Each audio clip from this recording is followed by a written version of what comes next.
കരതലങ്ങളിൽ മിന്നലാർന്നു ഹാരാദിയാഭരണങ്ങളേന്തി മാറിഞ്ഞു ശോഭ ഇരട്ടിയാക്കി.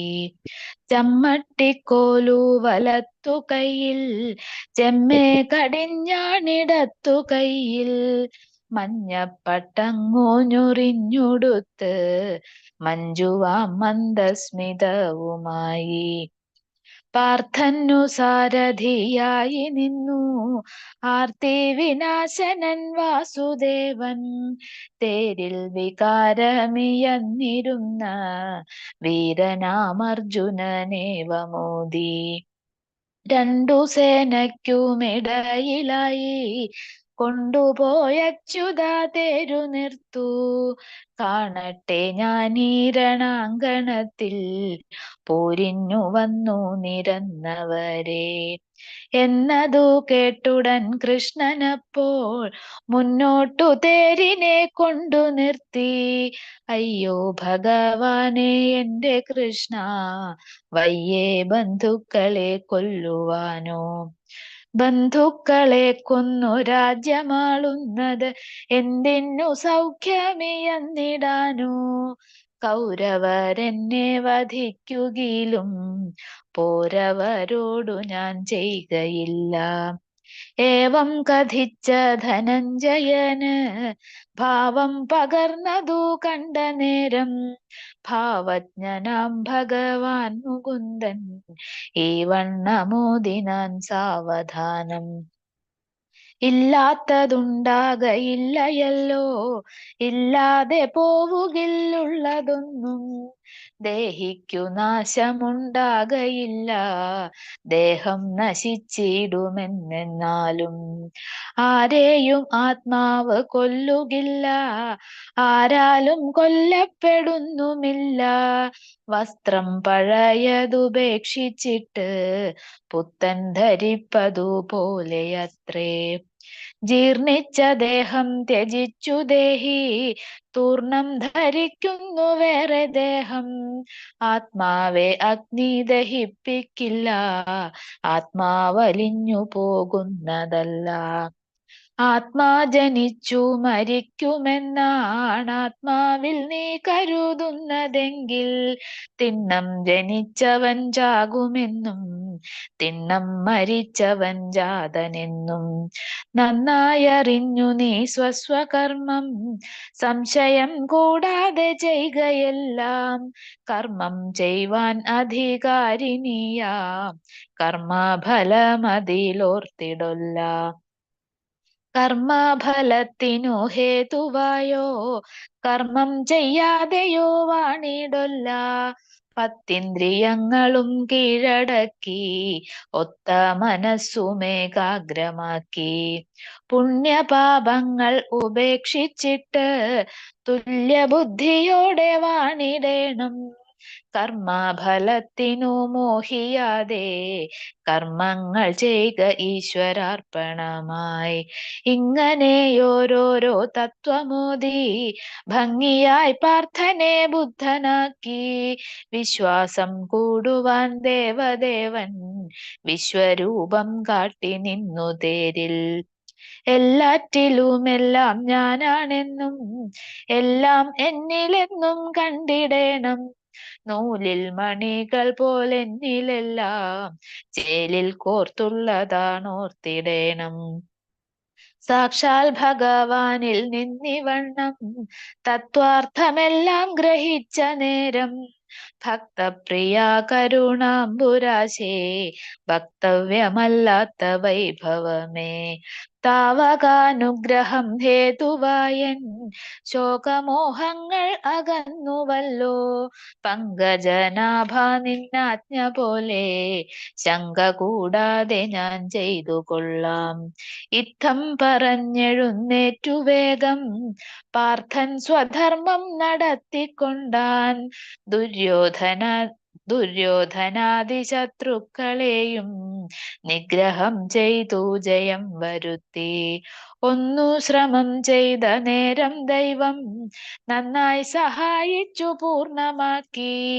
എങ്ങു യോഗേശ്വരൻ കൃഷ്ണനുണ്ടോ എങ്ങു ധനുർധരൻ പാർത്ഥനുണ്ടോ? അങ്ങു വിജയ ശ്രീമംഗളങ്ങൾ തങ്ങുമേ മന്ത്രം ജപിച്ചു കൊൾവിൻ. ശ്രീശൻ ഭഗവാന്റെ ഗീതവേഗം ലേശം വിടാതെ പഠിച്ചു കൊൾവിൻ. ഗീത പഠിക്കുന്ന വീട്ടിലെല്ലാം ശ്രീദേവി വന്നു വിളങ്ങിക്കാണാം. ഗീതപാഠം ചൊല്ലിക്കേട്ടുവെന്നാൽ ബോധമുണ്ടായിടും വൃക്ഷങ്ങൾക്കും. സർവചരാചരങ്ങൾക്കിതിനാൽ സർവത്ര മംഗളം വന്നിടട്ടെ. സർവചരാചരങ്ങൾക്കിതിനാൽ സർവത്ര മംഗളം വന്നിടട്ടെ. സർവത്ര മംഗളം വന്നിടട്ടെ. സർവത്ര മംഗളം വന്നിടട്ടെ. ഹരേ കൃഷ്ണ മാതാജി. Hare Krishna. Hare Krishna. Thank you. Okay, start ചെയ്യാം നമുക്ക്. ഓക്കെ മാതാജി. ഹരേ കൃഷ്ണ. ഹരേ കൃഷ്ണ. ഓം അജ്ഞാനതിമിരാന്ധസ്യ ജ്ഞാനാഞ്ജനശലാകയാ ചക്ഷുരുന്മീലിതം യേന തസ്മൈ ശ്രീഗുരവേ നമഃ. हे कृष्ण करुणा सिंधो दीनबंधो जगत्पते गोपेश गोपिका कांत राधा कांत नमोस्तुते तप्त कांचन गौरांगी राधे वृंदावनेश्वरी वृषभानुसुते देवी प्रणमामि हरिप्रिये. नमो विष्णुपादाय कृष्णप्रेष्ठाय भूतले श्रीमते भक्तिवेदांत स्वामिनिति नामिने. नमस्ते सरस्वते देवे गौरवाणी प्रचारिणे निर्विशेष शून्यवादी पाश्चात्य देशतारिणे. जय श्री कृष्ण चैतन्य प्रभु नित्यानंद श्री अद्वैत गदाधर श्रीवासादि गौर भक्तवृंद. हरे कृष्ण कृष्ण कृष्ण हरे हरे, हरे राम राम राम हरे हरे. हरे कृष्ण कृष्ण कृष्ण हरे हरे, हरे राम राम राम हरे हरे. हरे कृष्ण कृष्ण कृष्ण हरे हरे, हरे राम राम राम हरे हरे. हरे कृष्ण कृष्ण कृष्ण हरे हरे, हरे राम राम राम हरे हरे. हरे कृष्ण कृष्ण कृष्ण हरे हरे, हरे राम राम राम हरे हरे. हरे कृष्ण कृष्ण कृष्ण हरे हरे, हरे राम राम राम हरे हरे. मुखं करोति वाचालं भङ्गुं लङ्घयते गिरिं यत्कृपातमहं वन्दे परमानन्दमाधवम्. ओम श्री कृष्ण परमात्मने नमः. ओम श्री कृष्ण परमात्मने नमः. ओम श्री कृष्ण परमात्मने नमः.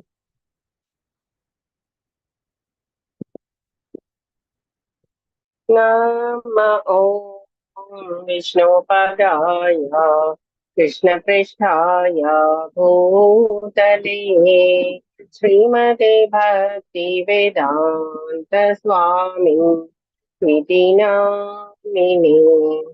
नमस्ते सरस्वती देवी गौरवाणी प्रचारिणे निर्विशेष शून्यवादी पाश्चात्य देशतारिणे.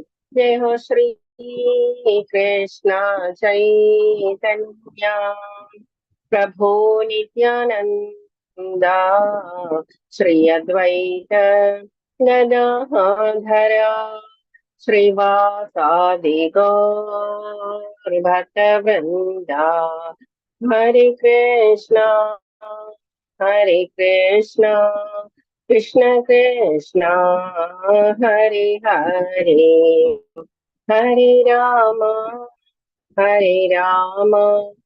राम राम हरे हरे. हरे कृष्णा कृष्ण कृष्णा हरे हरे, हरे राम राम राम हरे हरे. हरे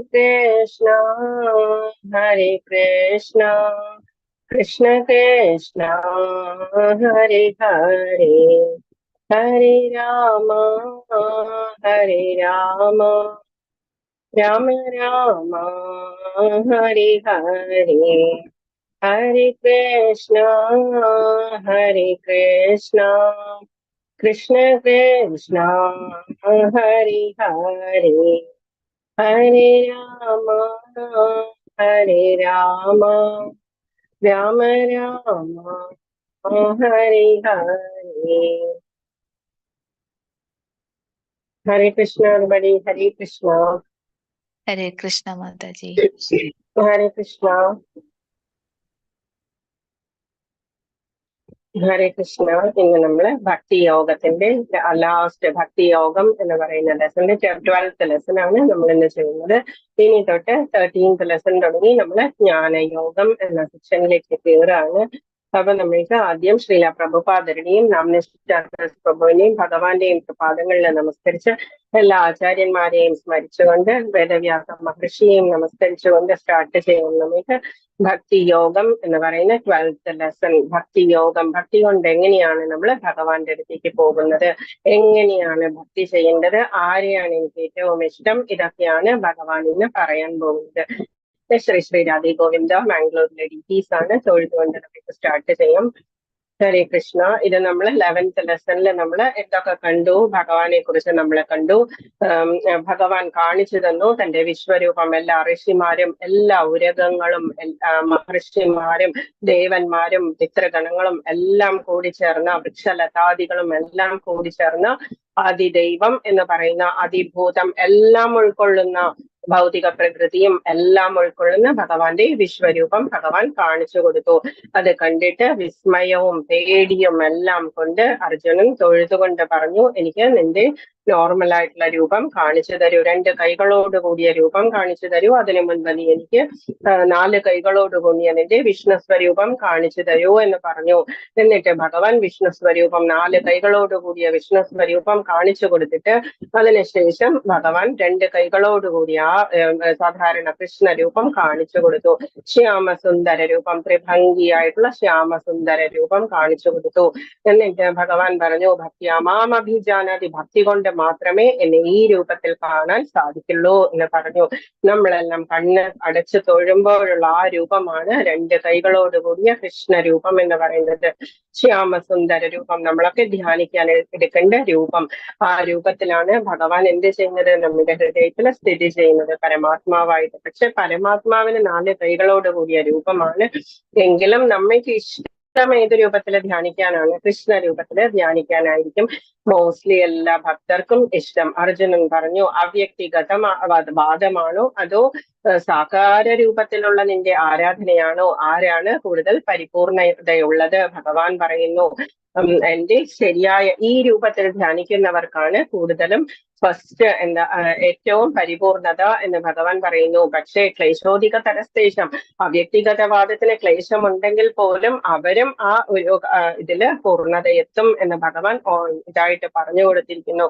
പ്രോമിസ് ചെയ്യുന്നു, ഇന്ദ്രിയങ്ങളെല്ലാം നിയന്ത്രിച്ചുകൊണ്ട് എല്ലാവരിലും സമഭാവനയോടെ സർവ്വജീവികളുടെയും നന്മയിൽ സർവഭൂത ഹിതേരതാഹ, അങ്ങനെ ചെയ്യുന്നവർക്ക് ആത്മനിയന്ത്രണത്തോടുകൂടി അവര് യോഗം ചെയ്യുമ്പോൾ അത് വേസ്റ്റ് ആയി പോവില്ല. എന്തായിട്ട് മാറും? അത് അവർക്ക് ഭഗവാന്റെ അടുത്തേക്ക് പോകാനുള്ള ഒരു സ്റ്റെപ്പായിട്ട് മാറും. പക്ഷെ ചിലപ്പോ അവർക്ക് ബുദ്ധിമുട്ടുണ്ടാവും, ധാരാളം ജന്മങ്ങൾ എടുക്കേണ്ടി വരും. എന്നിട്ട് ധാരാളം ജന്മങ്ങൾ എടുത്ത ശേഷം നമ്മൾ കണ്ടതാണ് 6th ലെസണില് ഒരു യോഗി തോറ്റു പോയിട്ടുണ്ടെങ്കിൽ അയാൾ എന്താ ചെയ്യേണ്ടത് എന്ന് ചോദിച്ചിട്ടുണ്ടായിരുന്നു അഷ്ടാംഗ യോഗത്തില്. അപ്പം അർജുനനോട് ഭഗവാൻ പറഞ്ഞിട്ടുണ്ടായിരുന്നു, തോറ്റുപോയ ഒരു യോഗി വീണ്ടും വന്ന് കുലീനരായിട്ടുള്ള നല്ല ഫാമിലിയിൽ വന്ന് ജനിക്കും. എന്നിട്ട് അവിടെ ഇരുന്നു കൊണ്ട് അയാൾ ഭക്തി ചെയ്യും. അതല്ലെങ്കിൽ അയാളുടെ യോഗ പ്രാക്ടീസ് അയാൾ ചെയ്തുകൊണ്ട് അയാൾ ഭഗവാനിലേക്ക് വരും എന്ന് ഭഗവാൻ ഓൾറെഡി പറഞ്ഞു കൊടുത്തിട്ടുണ്ടായിരുന്നു. അപ്പം അവ്യക്തിഗതവാദം എന്ന് പറയുന്നതിന് എന്താണ്?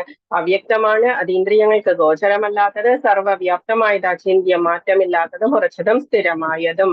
അതേസമയം നമ്മൾക്ക് വ്യക്തി സങ്കല്പത്തിലാണ് ഭഗവാനെ ആരാധിക്കുന്നതെങ്കിലോ നമ്മൾക്ക് വളരെ സ്വീറ്റ് ആയിട്ടുള്ള ആ രൂപത്തിൽ നമുക്ക് മനസ്സ് വളരെയധികം നമുക്ക് നല്ല കോൺസെൻട്രേഷനോടുകൂടി ഭഗവാനെ ധ്യാനിക്കാൻ സാധിക്കും. എന്തുകൊണ്ടാണ് ഭഗവാനെ ധ്യാനിക്കുക എന്ന് പറയുന്നത്? അന്ധകാലേശമാമേവ സ്മരൻ മുക്വ കളേബരം. ലാസ്റ്റ് മൊമെന്റിൽ നമ്മളെ കൊണ്ട് അത് സാധിച്ചില്ല എന്നുണ്ടെങ്കിൽ നമ്മൾ ചെയ്യുന്ന ഉപാസന മുഴുവനും വ്യർത്ഥമാണ്. നമ്മൾക്ക് അതാ ലാസ്റ്റ് മൊമെന്റിൽ, ഇപ്പൊ നമ്മളിപ്പോ ട്രെയിനിൽ പോവാണ് എന്നുണ്ടെങ്കിൽ, ട്രെയിനിൽ നമ്മൾ ഉറങ്ങിപ്പോയി, അടുത്ത ഒരാൾ നമ്മളെ വന്ന് വിളിച്ച് എഴുന്നേൽപ്പിച്ചിട്ടുണ്ടെങ്കിൽ നമ്മൾ എന്താ ചെയ്യുക? എന്താന്നാ ചോദിക്കുക, അല്ലെങ്കിൽ എവിടെ എത്തി എന്നൊക്കെയാ ചോദിക്കുക. ചിലപ്പോൾ നമ്മൾക്ക് അറിയേ കൂടിയില്ലായിരിക്കും നമ്മൾ ട്രെയിനിലാണ് കിടക്കുന്നത്, അത്ര ക്ഷീണിച്ചിട്ടാണെങ്കിൽ നമ്മൾ എന്താ കാര്യം എന്നായിരിക്കും ചോദിക്കുക. പക്ഷെ ഒരു സന്യാസിയെ ആണെങ്കിലോ, അയാളുടെ സ്വപ്നത്തിലും സുഷുപ്തിയിലും ജാഗ്രതയിലും ഒക്കെ രാമനാമമായിരിക്കും, അല്ലെങ്കിൽ ഭഗവാന്റെ നാമമായിരിക്കും. അപ്പം അയാൾ എന്താ ചെയ്യുക? രാമ രാമ എന്ന് പറഞ്ഞുകൊണ്ടായിരിക്കും എഴുന്നേൽക്കുക. ആ രീതിയിലാകണം നമ്മുടെ ആ ഒരു കോൺസെൻട്രേഷൻ എന്ന് പറയുന്നതും ഉപാസന എന്ന് പറയുന്നത്. മാത്രത്തോളം ആ ഒരു ഉറക്കത്തിലും ഏതു നേരവും നമ്മൾക്ക് ആ ഒരു രൂപത്തിലായിരിക്കണം നമ്മളുടെ ഇത് മുഴുവനും. അതാ ഭഗവാൻ പറയുന്നത്, ഉറക്കത്തിലും ഏത് സമയത്തും വ്യക്തിഗതവാദികൾക്കും അത് വളരെ ടഫാണ്. ആ വ്യക്തിഗതം എന്ന് പറയുന്നത് വളരെ ഈസിയാണ്. അവരവരുടെ കൺട്രോൾ ചെയ്യണം സെൻസസിനെ എല്ലാം. നമ്മൾക്ക് നമ്മുടെ സെൻസസ് കൃഷ്ണ പൂജയിലേക്ക് നമ്മൾക്ക് യൂസ് ചെയ്യാനായിട്ട് സാധിക്കും. പിന്നെ നമ്മൾ ഒരു ഗുരുവിന്റെ ഉപദേശങ്ങൾ അനുസരിച്ച് നമ്മൾ എന്താണെന്ന് വെച്ചാൽ ചെയ്യുക, എന്നിട്ട് നമ്മൾ അവര് പറഞ്ഞു തരുന്നത് പോലെ നമ്മൾ മുൻപോട്ട് പോവുക എന്ന് ഭഗവാൻ പറഞ്ഞിരിക്കുന്നു. അപ്പൊ നമ്മള് ഇത് ഭഗവാനും ബ്രഹ്മവും തമ്മിലുള്ള താരതമ്യം എന്താണ്? നിർഗുണനാണ് ബ്രഹ്മൻ എന്ന് പറയുന്നത്, സഗുണനാണ് ഭഗവാൻ എന്ന് പറയുന്നത്. അചിന്യം തന്നെയാണ്, രണ്ടും അചിന്യം തന്നെയാണ്, മാറ്റമില്ലാത്തതും ഉറച്ചതും സ്ഥിരവും സർവവ്യാപ്തവുമാണ്. ആകാശത്തിൽ എങ്ങനെയാണ് കാറ്റ് വ്യാപിച്ചിരിക്കുന്നത്, അതുപോലെ തന്നെ എല്ലായിടത്തും വ്യാപിച്ചിരിക്കുന്നതാണ് ഭഗവാൻ. അതുകൊണ്ടാണ് ഭഗവാനെ ഈശ്വരൻ എന്ന് പറയുന്നത്. ഈശ്വരൻ എന്ന് വെച്ചാൽ എന്താണ്? എല്ലായിടത്തും വ്യാപിച്ചിരിക്കുന്നത് എന്നാണ് എന്റെ അർത്ഥം. ഭഗവാൻ 6 ഐശ്വര്യങ്ങളുടെ ഉടമയാണ്. അതേസമയം നമുക്ക് ബ്രഹ്മം എന്ന് പറഞ്ഞാൽ നമുക്ക് ഐശ്വര്യങ്ങൾ അറിയില്ല, നമുക്ക് എന്തൊക്കെയാണ് അതിന്റെ ഇത് ശക്തി എത്രയാണ് നമ്മൾക്ക് അറിയില്ല. ഭക്തിയിൽ നമ്മൾക്ക് യാതൊന്നും നഷ്ടപ്പെടാനില്ല. ഭഗവാന്റെ മുൻപിൽ ഭഗവാൻ പറഞ്ഞിട്ടുണ്ട്, നമേ ഭക്ത പ്രണശ്യതി കൗന്ദേയ പ്രതിജാനിഹി നമേ ഭക്ത പ്രണശ്യതി. ഒരിക്കലും എന്റെ ഭക്തൻ നശിക്കുകയില്ല. നമ്മള് ഇത് ഒരു പ്രാവശ്യമാണ് ജപിച്ചത്, അത് ഭഗവാനെ മനസ്സോടുകൂടിയാണ് ജപിച്ചത് എന്നുണ്ടെങ്കിൽ ഒരിക്കലും നമ്മൾക്ക് അമംഗളം ഉണ്ടാകില്ല. എന്തു തന്നെ ഉണ്ടായാലും നമ്മൾക്കത് മംഗളമായിട്ടായിരിക്കും ഭവിക്കുക. അതേസമയം ബ്രഹ്മം എന്ന് പറയുന്ന രീതിയിലാണെങ്കിൽ നമ്മൾക്ക് അറിയില്ല നമ്മൾ ഏത് രീതിയിലാ പോകുന്നത്. അത് നമ്മൾ തോറ്റുപോകും എന്നുള്ളതല്ല, പക്ഷെ നമ്മൾക്ക് ചിലപ്പോൾ നമ്മളെ കൊണ്ട് സാധിക്കാം, അതല്ലെങ്കിൽ നമുക്ക് പറയാൻ പറ്റില്ല എന്നുള്ളതാണ്. അപ്പൊ നമ്മൾ എവിടം വരെയാണ് നമ്മൾ ഇന്നലെ ചെയ്തത്? തേഷാമഹം സമുദ്ധർത്ത. ആരെയാണ് ഭഗവാൻ സമുദ്ധർത്ത എന്ന് പറഞ്ഞത്? ആരെ രക്ഷിക്കുമെന്ന് പറഞ്ഞത്? ഏതു സർവാണി കർമാണി മൈ സന്യസ്യ മത്പരാഹ. ആരാണോ എല്ലാ കർമ്മങ്ങളും എന്നിലേക്ക് അർപ്പിച്ചുകൊണ്ട് എന്നെ മാത്രം ധ്യാനിച്ചുകൊണ്ട് ഉപാസിക്കുന്നത്, അങ്ങനെയുള്ള ഒരു ഭക്തനെ ഈവൻ ഭഗവാൻ ശത്രുക്കൾക്ക് പോലും മോക്ഷം കൊടുക്കുന്ന ഭഗവാൻ. അതുകൊണ്ടാണ് നമ്മള് വൈഷ്ണവ ഭക്തരെ മോക്ഷം ആഗ്രഹിക്കാത്തത്. എന്തുകൊണ്ടാ? അവര് ശത്രുക്കൾക്ക് വരെ മോക്ഷം കൊടുക്കുന്നത് എന്താ? ഹിരണ്യകശിപു ആണെങ്കിലും ഹിരണ്യാക്ഷനാണെങ്കിലും ബാക്കിയുള്ള അസുരന്മാർക്ക്, രാവണന്, എല്ലാവർക്കും ഭഗവാൻ എന്താ കൊടുത്തത്? കുരുക്ഷേത്രത്തിലുള്ള സ്വർഗമാണ് കൊടുത്തത്. ഇങ്ങനെയൊക്കെ ആയതുകൊണ്ട് തന്നെ നമ്മൾക്ക് അതില് ആഫ്റ്റർ ആ ഡെത്ത് എന്ന് പറയുന്ന അത് നമ്മൾ മോക്ഷം എന്ന് പറയുന്ന അവസ്ഥയിൽ എത്തിക്കഴിഞ്ഞാൽ നമ്മൾക്ക് സർവീസ് ചെയ്യാൻ സാധിക്കില്ല, ഭഗവാനെ ധ്യാനിക്കാനോ. എന്തുകൊണ്ടാണ്? നമ്മൾ സ്വർഗീയ സുഖങ്ങളൊക്കെ അനുഭവിച്ച് നമ്മൾ അത് രസിച്ച് എൻജോയ് ചെയ്ത് നമ്മൾ ജീവിക്കും. അതുകൊണ്ട് തന്നെ നമ്മൾ എന്തായിട്ട് മാറും? കുറച്ചു കാലം കഴിയുമ്പോൾ നമ്മുടെ പുണ്യമൊക്കെ ക്ഷീണിച്ചു കഴിയുമ്പോൾ ക്ഷീണേ പുണ്യേ മധ്യ ലോകം വിശന്തി. പിന്നെ എന്താ ഉണ്ടാവുക? അശുഭ കർമ്മങ്ങൾക്ക് വേണ്ടിയിട്ട് നമ്മൾ നരകവാസവും പാതാള ലോകവും ഇതെല്ലാം, അതല്ലെങ്കിൽ ആനിമൽസ് ആയിട്ടോ ഒക്കെ. അതുകൊണ്ടാണ് ഭഗവാൻ പറയുന്നത് എപ്പോഴും ഭഗവാനിൽ തന്നെ മുഴുകിയിരിക്കുക എന്ന് പറയുന്നത്. നാരായണ നാരായണ നാമം എപ്പോഴും നാവിലുണ്ടാവുക. ഹരേ കൃഷ്ണ മഹാമന്ത്രം എന്ന് പറയുന്നത് നമ്മൾക്ക് ശ്രീകൃഷ്ണ ചൈതന്യ മഹാപ്രഭു നമ്മൾക്ക് തന്നിട്ടുള്ളതാണ്. അപ്പം ശ്രീകൃഷ്ണ ചൈതന്യ മഹാപ്രഭു നമ്മൾക്ക് തന്നിട്ടുണ്ട്. ഓൾറെഡി നമ്മളുടെ ഗുരുക്കന്മാര് നമ്മൾക്ക് തന്നിട്ടുണ്ട്. ഗുരു ഉപദേശം വഴി നമ്മളൊരു മന്ത്രം ചെയ്യുമ്പോൾ അതിന് ഫലസിദ്ധിയും കൂടുതലാണ്. അപ്പം അവര് ഭഗവാനെ കാണിച്ചു തരികയാണ് നമ്മൾക്ക്. ആ പ്രോസസ്സാണ് മന്ത്രം എന്ന് പറയുന്നത്.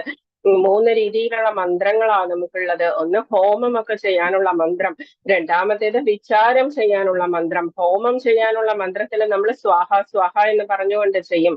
അതേസമയം വിചാരം എന്ന് പറയുന്നത് തത്വമസി, അഹം ബ്രഹ്മാസ്മി, ഇതുപോലെയുള്ളതൊക്കെയാണ് വിചാരിക്കാനുള്ളത്. അത് നമ്മൾ ജപിക്കാനുള്ളതല്ല.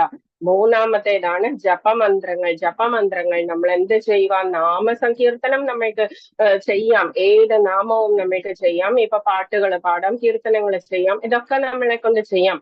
അത് ചെയ്യുമ്പോൾ നമ്മൾ വളരെ ഉച്ചത്തിൽ ജപിക്കുക എന്നാ പറയുക. കീർത്തനങ്ങളൊക്കെ ചെയ്യുമ്പോൾ എന്തുകൊണ്ടാ? നമ്മുടെ ചുറ്റുമുള്ള ആനിമൽസും വൃക്ഷങ്ങളും, ഇപ്പം സിന്ധു മാതാജി പാടിയതുപോലെ വൃക്ഷങ്ങൾക്ക് വരെ മോക്ഷം കിട്ടും എന്ന് പറഞ്ഞ് നമ്മൾക്കറിയാം.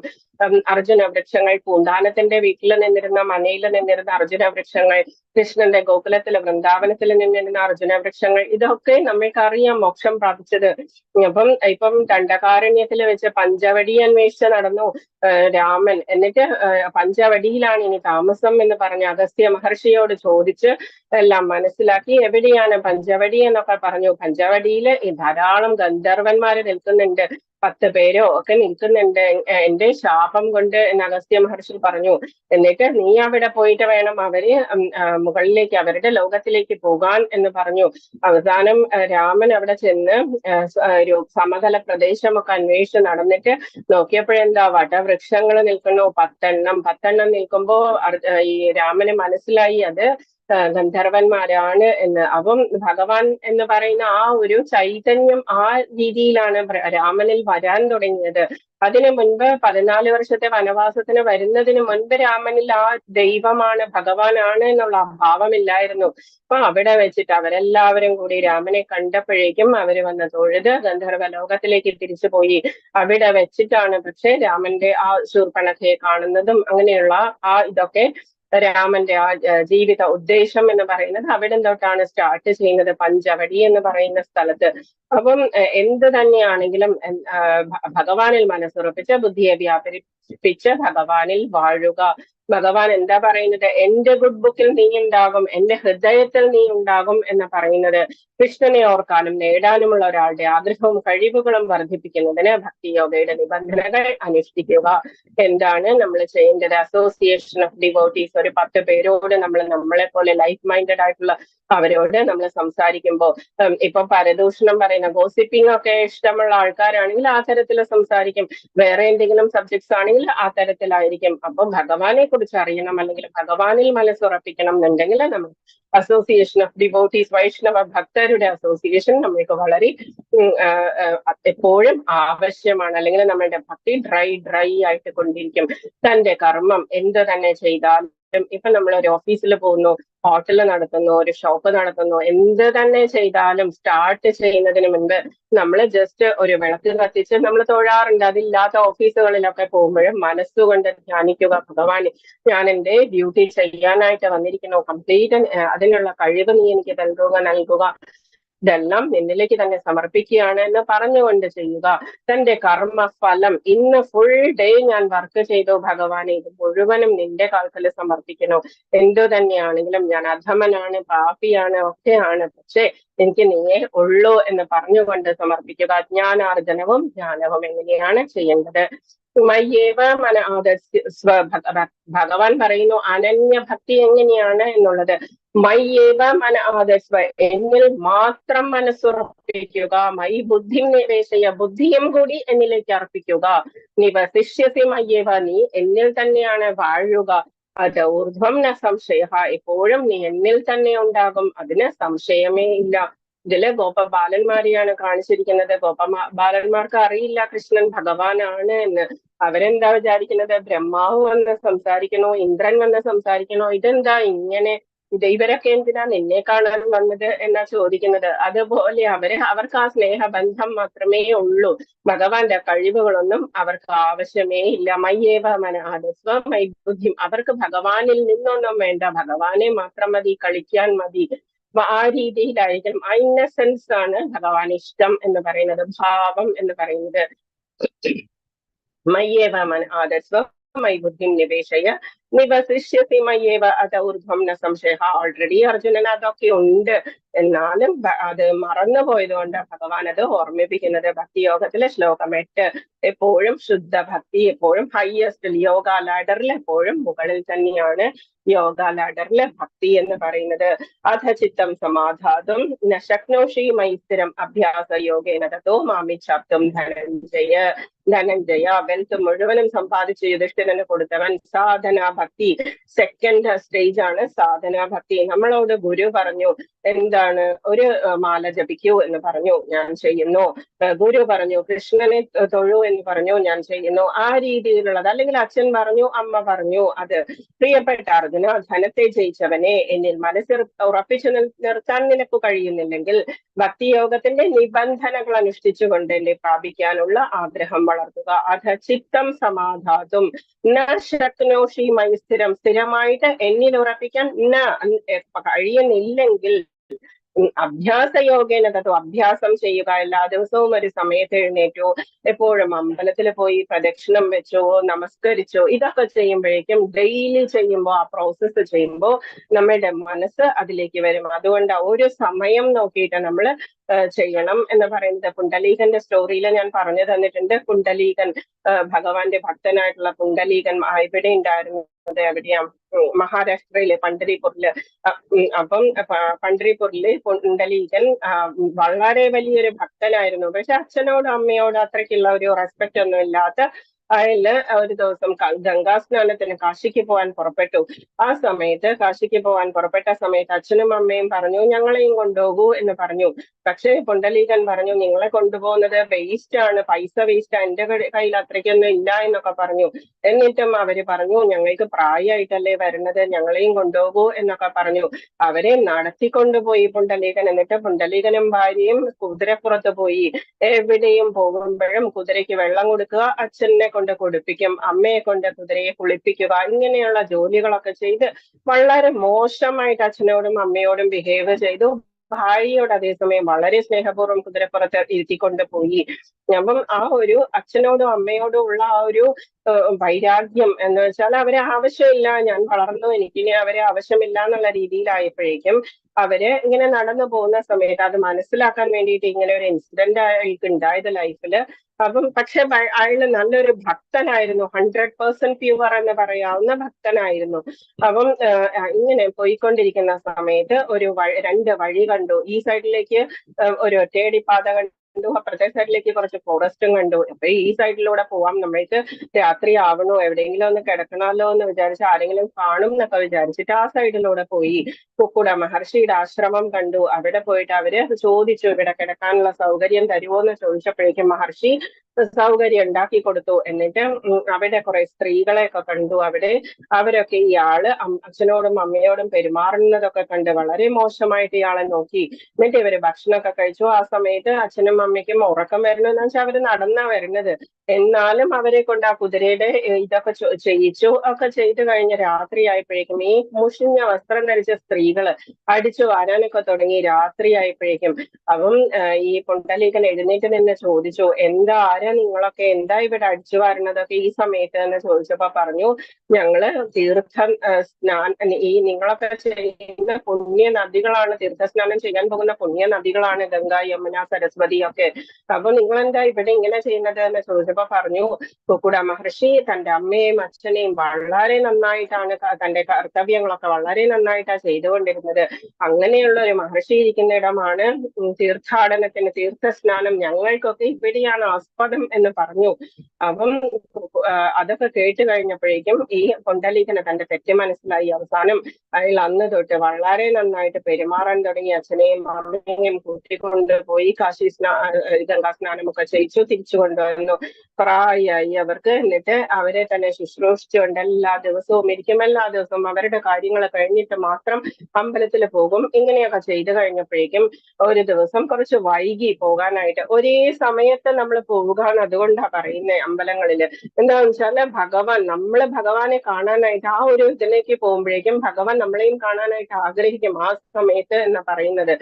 അപ്പം അതുകൊണ്ടാ ഒരു ടൈം കീപ്പ് ചെയ്യാൻ പറയുന്നത്. അപ്പം വരാതായപ്പോഴേക്കും ഭഗവാൻ അവിടെ നിന്ന് എഴുന്നേറ്റ് വന്നു. ശ്രീകോവിലിൽ നിന്ന് ഇയാൾക്ക് എന്ത് പറ്റി എന്ന് ചോദിച്ചിട്ട്. എന്നിട്ട് വന്ന് വീട്ടിന്റെ പുറത്ത് വന്ന് നിന്നു. പുണ്ടലീകാന്ന് വിളിച്ചു. അപ്പം ആരായാലും അവിടെ തന്നെ നിന്നോളൂ, ഞാൻ അമ്മയെ കുളിപ്പിക്കുകയാണ്, അച്ഛന് ഫുഡ് കൊടുത്തോണ്ടിരിക്കുകയാണ് എന്നൊക്കെ പുണ്ടലീകൻ പറഞ്ഞു. പുണ്ടലീക അവിടെ ഭയങ്കര ചൂടാണ്, വെയിലാണ്, നിൽക്കാൻ പറ്റുന്നില്ല, കാല് വേവണോ എന്ന് പറഞ്ഞു. അപ്പൊ പുണ്ടലീകൻ അവിടെ കിടന്നിരുന്ന ഒരു ഇഷ്ടിക എടുത്തിട്ട് എറിഞ്ഞു കൊടുത്തു. ആ ഇഷ്ടികപ്പുറത്ത് കയറി നിന്നോളൂ എന്ന് പറഞ്ഞു. ഇഷ്ടികയിൽ നിൽക്കുന്നത് എങ്ങനെയാ, ഇത്ര ചെറിയ ഇഷ്ടിക ഇങ്ങനെ ഇടുപ്പിൽ കൈവച്ചിട്ട് മാത്രമേ അതിൽ നിൽക്കാൻ പറ്റുള്ളൂ, കാലടുപ്പിച്ച്. അതുപോലെ നിന്നു ഭഗവാൻ. ആ രൂപത്തിൽ തന്നെയാണ് ഭഗവാൻ ഇന്നും പള്ളിപ്പുറിൽ നിൽക്കുന്നത് വിട്ടളായിട്ട്. അപ്പം പുണ്ടലീകൻ പുറത്തേക്ക് വന്നപ്പോഴേ എന്താ ഭഗവാനാ നിൽക്കുന്നത്. പുണ്ടലീകൻ ചോദിച്ചു, എന്തിനാ ഭഗവാൻ ഇവിടെ വന്നത് എന്ന് ചോദിച്ചപ്പോ പറഞ്ഞു, നിന്നെ കണ്ടില്ല, അതുകൊണ്ട് അന്വേഷിച്ചു വന്നതാണ് എന്ന് പറഞ്ഞു. ആ രീതിയിലാണ് ഭഗവാൻ. നമ്മളുടെ റെസ്പോൺസിബിലിറ്റീസ് വളരെ വൃത്തിയായിട്ട് ചെയ്യുമ്പോൾ, ഭഗവാനിൽ മനസ്സുകൂടി അർപ്പിച്ചു കഴിഞ്ഞാൽ പിന്നെ നമ്മളെ ഭഗവാൻ ഒരിക്കലും പരീക്ഷിക്കുകയുമില്ല, കൂടെ ഉണ്ടാകും ഏത് സമയം. അതാണ് സാധന ഭക്തി എന്ന് പറയുന്നത്. ആരാണോ പറഞ്ഞു തന്നിരിക്കുന്നത് അമ്പലത്തിൽ പോവുക, നമസ്കരിക്കുക, പ്രദക്ഷിണം വെക്കുക, തീർത്ഥം കുടിക്കുക, ഇതൊക്കെ സില്ലി സുസുഖം കർത്തും അവ്യയം, വളരെ ഈസിയാണ് ചെയ്യാനായിട്ട്.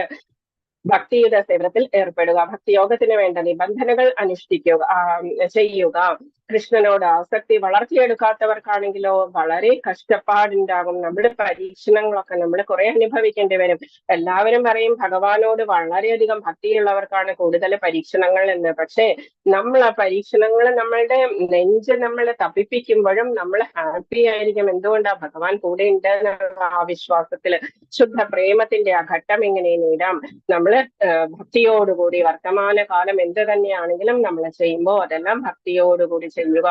കുട്ടികളെ നോക്കുന്നതും കുട്ടികളിലും ഉള്ളത് പരമാത്മാവ് തന്നെയാണ്. ഭഗവാൻ നമ്മളുടെ ആ സർവീസ് വാങ്ങിക്കാൻ മാത്രം, സ്നേഹം അനുഭവിക്കാൻ വേണ്ടിയിട്ടാണ് നമ്മളുടെ മക്കളായിട്ട് വന്നിരിക്കുന്നത്. ഹസ്ബൻഡ് എന്തിനാ നമ്മളുടെ ഹസ്ബൻഡായിട്ട് വന്നിരിക്കുന്നത്? പരമാത്മാവ് തന്നെ ഹസ്ബൻഡിന്റെ രൂപത്തിൽ വന്നിരിക്കുന്നതാണ് നമ്മളുടെ ആ സ്നേഹവും ലാളനയും ഒക്കെ അനുഭവിക്കാനായിട്ട്. അപ്പൊ അത് വളരെ നന്നായിട്ട് വൃത്തിയായിട്ട് ചെയ്യുക. ഭക്തിയുടെ സേവനത്തിന്റെ നിബന്ധനകൾ എങ്ങനെയാണ്? ഗുരു പറഞ്ഞു തരുന്നത് പോലെ പരിശീലിക്കാൻ വേണ്ട യോഗ്യത എന്താ? ഭക്തി ആർക്കും ചെയ്യാം. വിജയത്തിന്റെ ഉറപ്പ് ഭഗവത് പ്രേമത്തിലേക്ക് എത്തിക്കും എന്ന ഉറപ്പ് നമുക്കുണ്ട്. ഇനി ഇതും ചെയ്യാൻ കഴിയുന്നില്ലെങ്കിൽ, അമ്പലത്തിലൊക്കെ ഡെയിലി പോവാൻ പറ്റുന്നില്ല എന്നുണ്ടെങ്കിൽ, അഭ്യാസേപ്യ സമർത്ഥോസി മത്കർമ്മ പരമോ ഭവ മദർത്ഥമപി കർമാണി കുർവൻ സിദ്ധി മവാപ്സ്യസി. ഭക്തിയോഗത്തിന് വേണ്ടുന്ന നിബന്ധനകൾ ചെയ്യാൻ പറ്റുന്നില്ല എന്നുണ്ടെങ്കിൽ നീ അമ്പലത്തിനായിട്ട്, ക്ഷേത്രത്തിനായിട്ട് എന്തെങ്കിലും ചെയ്തു കൊടുക്കൂ. പെയിന്റിങ് ചെയ്യാൻ അറിയാമെങ്കിൽ പെയിന്റിങ് ചെയ്യുക. സപ്താഹത്തിന് പോയിട്ട് കസേരകളൊക്കെ നിരത്തുകയാണെങ്കിൽ ചെയ്യുക. പച്ചക്കറി നുറുക്കി കൊടുക്കുക, അതല്ലെങ്കിൽ പൂമാല കെട്ടിച്ചാർത്തുക. ഇതുപോലെ എന്തെങ്കിലും ഒക്കെ നമ്മൾ ചെയ്യുക ഭഗവാന് വേണ്ടിയിട്ട് എന്ന് പറഞ്ഞുകൊണ്ട്. ഭഗവാന്റെ വൈഷ്ണവ ഭക്തര് വരുന്ന ആ ആലയത്തിൽ നമ്മൾ എന്താണോ ചെയ്യാൻ സാധിക്കുന്നത് അത് നമ്മൾ ചെയ്യുക. കുറച്ചെന്തെങ്കിലും ഡൊണേറ്റ് ചെയ്യുക. ഇതുപോലെ ഭക്തിയുത സേവനത്തിൽ ഏർപ്പെടുക. ഭക്തിയോഗത്തിന് വേണ്ടുന്ന നിബന്ധനകൾ അനുഷ്ഠിക്കുക. ഭഗവാന് വേണ്ടി പ്രവർത്തിക്കുക. എങ്ങനെയാണ് നമ്മൾ ചെയ്യുക? നമ്മൾക്ക് അറിയാവുന്നത് നമ്മൾ വേറൊരാൾക്ക് പറഞ്ഞു കൊടുക്കുക. ശത്രുവിനല്ല, അഭക്തനല്ല. നമ്മളുടെ കുട്ടികൾക്ക് ഏത് വഴിയാണ് കൊണ്ടുപോകേണ്ടത് ആ രീതിയിലേക്ക് നമ്മൾ കൊണ്ടുപോവുക. ഒരു നല്ല അമ്മയാണെങ്കിൽ ആ അമ്മ വേറൊരു അമ്മയുടെ വയറ്റിലേക്ക് പോകാത്ത രീതിയിൽ ആ കുഞ്ഞിന് മാർഗദർശനം കൊടുക്കണം എന്നാണ് ഭാഗവതത്തിൽ പറഞ്ഞിരിക്കുന്നത്. അത് തന്നെ അച്ഛനായാലും ഗുരുവായാലും. അപ്പം ഓരോ പ്രയത്നത്തിനും ഭൂമി വേണം, മൂലധനം വേണം, സംഘടന, അധ്വാനം, ഇതൊക്കെ വേണം. അപ്പൊ നമ്മൾക്ക് അതിനൊക്കെ ഹെൽപ്പ് ചെയ്യാം. ക്ഷേത്രം നിർമ്മിക്കാൻ സഹായിക്കാം, ബുക്സ് ഡിസ്ട്രിബ്യൂഷന് സഹായിക്കാം. ഇതുപോലെ നമ്മള് കർമ്മഫലങ്ങൾ ഉപേക്ഷിക്കാൻ സാധിക്കുന്നില്ല എന്നുണ്ടെങ്കിൽ നമ്മളിൽ 1% 10 രൂപയിൽ 1 രൂപയെങ്കിലും ഭഗവാന്റെ ഇതിലേക്ക് കാണിക്കയിടാനായിട്ട് ശ്രമിക്കുക. അഥൈതപ്യ ശക്തോസി കർത്തും മദ്യോഗമാശ്രിത സർവകർമ്മ ഫലത്യാഗം തഥ കുരു യഥാത്മവാൻ. ഇനി നിനക്ക് ഇതും ചെയ്യാൻ സാധിക്കുന്നില്ലെങ്കിൽ എന്ത് ചെയ്യണം? സർവകർമ്മ ഫലങ്ങളെയും ത്യജിച്ചുകൊണ്ട് ആത്മസ്ഥിതനായിരിക്കാൻ ശ്രമിക്കുക. എല്ലാ കർമ്മങ്ങളുടെയും ഫലം എന്ന് പറയുന്നത് അതിലെനിക്ക് ആസക്തിയില്ല, ഞാൻ ചെയ്യുന്നത് ചെയ്തു, കുഞ്ഞുങ്ങൾ വലുതാകട്ടെ, അവരവരുടേതായിട്ടുള്ള ലോകം സൃഷ്ടിക്കട്ടെ, നമ്മളെ നോക്കണം അവര് എന്ന് പറഞ്ഞുകൊണ്ട് നമ്മൾ അവരെ വളർത്തിക്കൊണ്ടുവരരുത് എന്ന രീതിയിൽ ബാക്കി എല്ലാ ജോലിയും അതുപോലെ തന്നെ ചെയ്യുക. ദാനം ചെയ്യുക. മറ്റുള്ളവർക്ക് എന്താണോ ആവശ്യം. ഇത് വസുദേവര് ഇതില് ജയിലിൽ വെച്ച് കൃഷ്ണൻ ഉണ്ടായ സമയത്ത് ധാരാളം പശുക്കളെ ദാനം ചെയ്യാമെന്നൊക്കെ പറഞ്ഞു.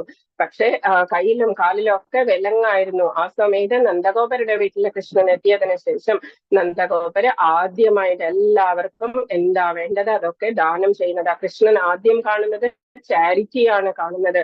എല്ലാവർക്കും എന്തെങ്കിലും ദാനം ചെയ്യുന്നത് കൃഷ്ണൻ കാണുന്നത്.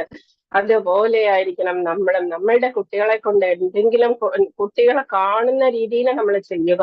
ഭക്തിയുത സേവനത്തിൽ ഏർപ്പെടുക, നമ്മൾ ബർത്ത്ഡേസ് എന്നൊക്കെ പറഞ്ഞ് കേക്ക് കട്ട് ചെയ്യുക, അതുപോലെ വിളക്ക് ഊതിക്കെടുത്തുക, അല്ലെങ്കിൽ മെഴുകുതിരി ഊതിക്ക് കത്തി, അതൊന്നും നമ്മളുടെ സംസ്കാരമല്ല. നമ്മൾ വിളക്ക് കത്തിപ്പിക്കുക കുട്ടികളെ കൊണ്ട്, എന്നിട്ട് അതിന്റെ മുൻപിലിരുന്നുകൊണ്ട് നമ്മൾ പ്രാർത്ഥന ചെയ്യുക, ഭാഗവതം വായിക്കുക, അല്ലെങ്കിൽ കീർത്തനം ചെയ്യുക, പ്രസാദം ഉണ്ടാക്കുക, എല്ലാവർക്കും കുട്ടികൾക്കും ഒക്കെ അത് പ്രസാദം വേണം ഡിവൈഡ് ചെയ്ത് ഡിസ്ട്രിബ്യൂട്ട് ചെയ്യാനായിട്ട്. അപ്പം എന്തൊക്കെ ചെയ്യണം എന്ന് പറഞ്ഞു? കർമ്മഫലങ്ങൾ ത്യജിക്കണം എന്ന് പറഞ്ഞു. സഞ്ചിത കർമ്മങ്ങൾ എന്തു തന്നെയാണെങ്കിലും ഏതെങ്കിലും നല്ല കാര്യത്തിനായിട്ട് നമ്മൾ ത്യജിക്കുക. എന്തെല്ലാം നമ്മൾ സമ്പാദിച്ചാലും ഒരാൾ ക്രമേണ അറിവുണ്ടാകും, നമ്മൾക്ക് ജ്ഞാനമുണ്ടാകും.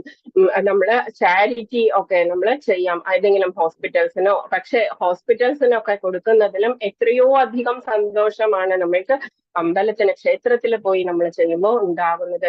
എങ്ങനെയാണ് ജ്ഞാനം എന്ന് പറയുന്നത്? ഭഗവാൻ പറയുന്നു, ജ്ഞാനാധ്യാനം വിശിഷ്യതേ.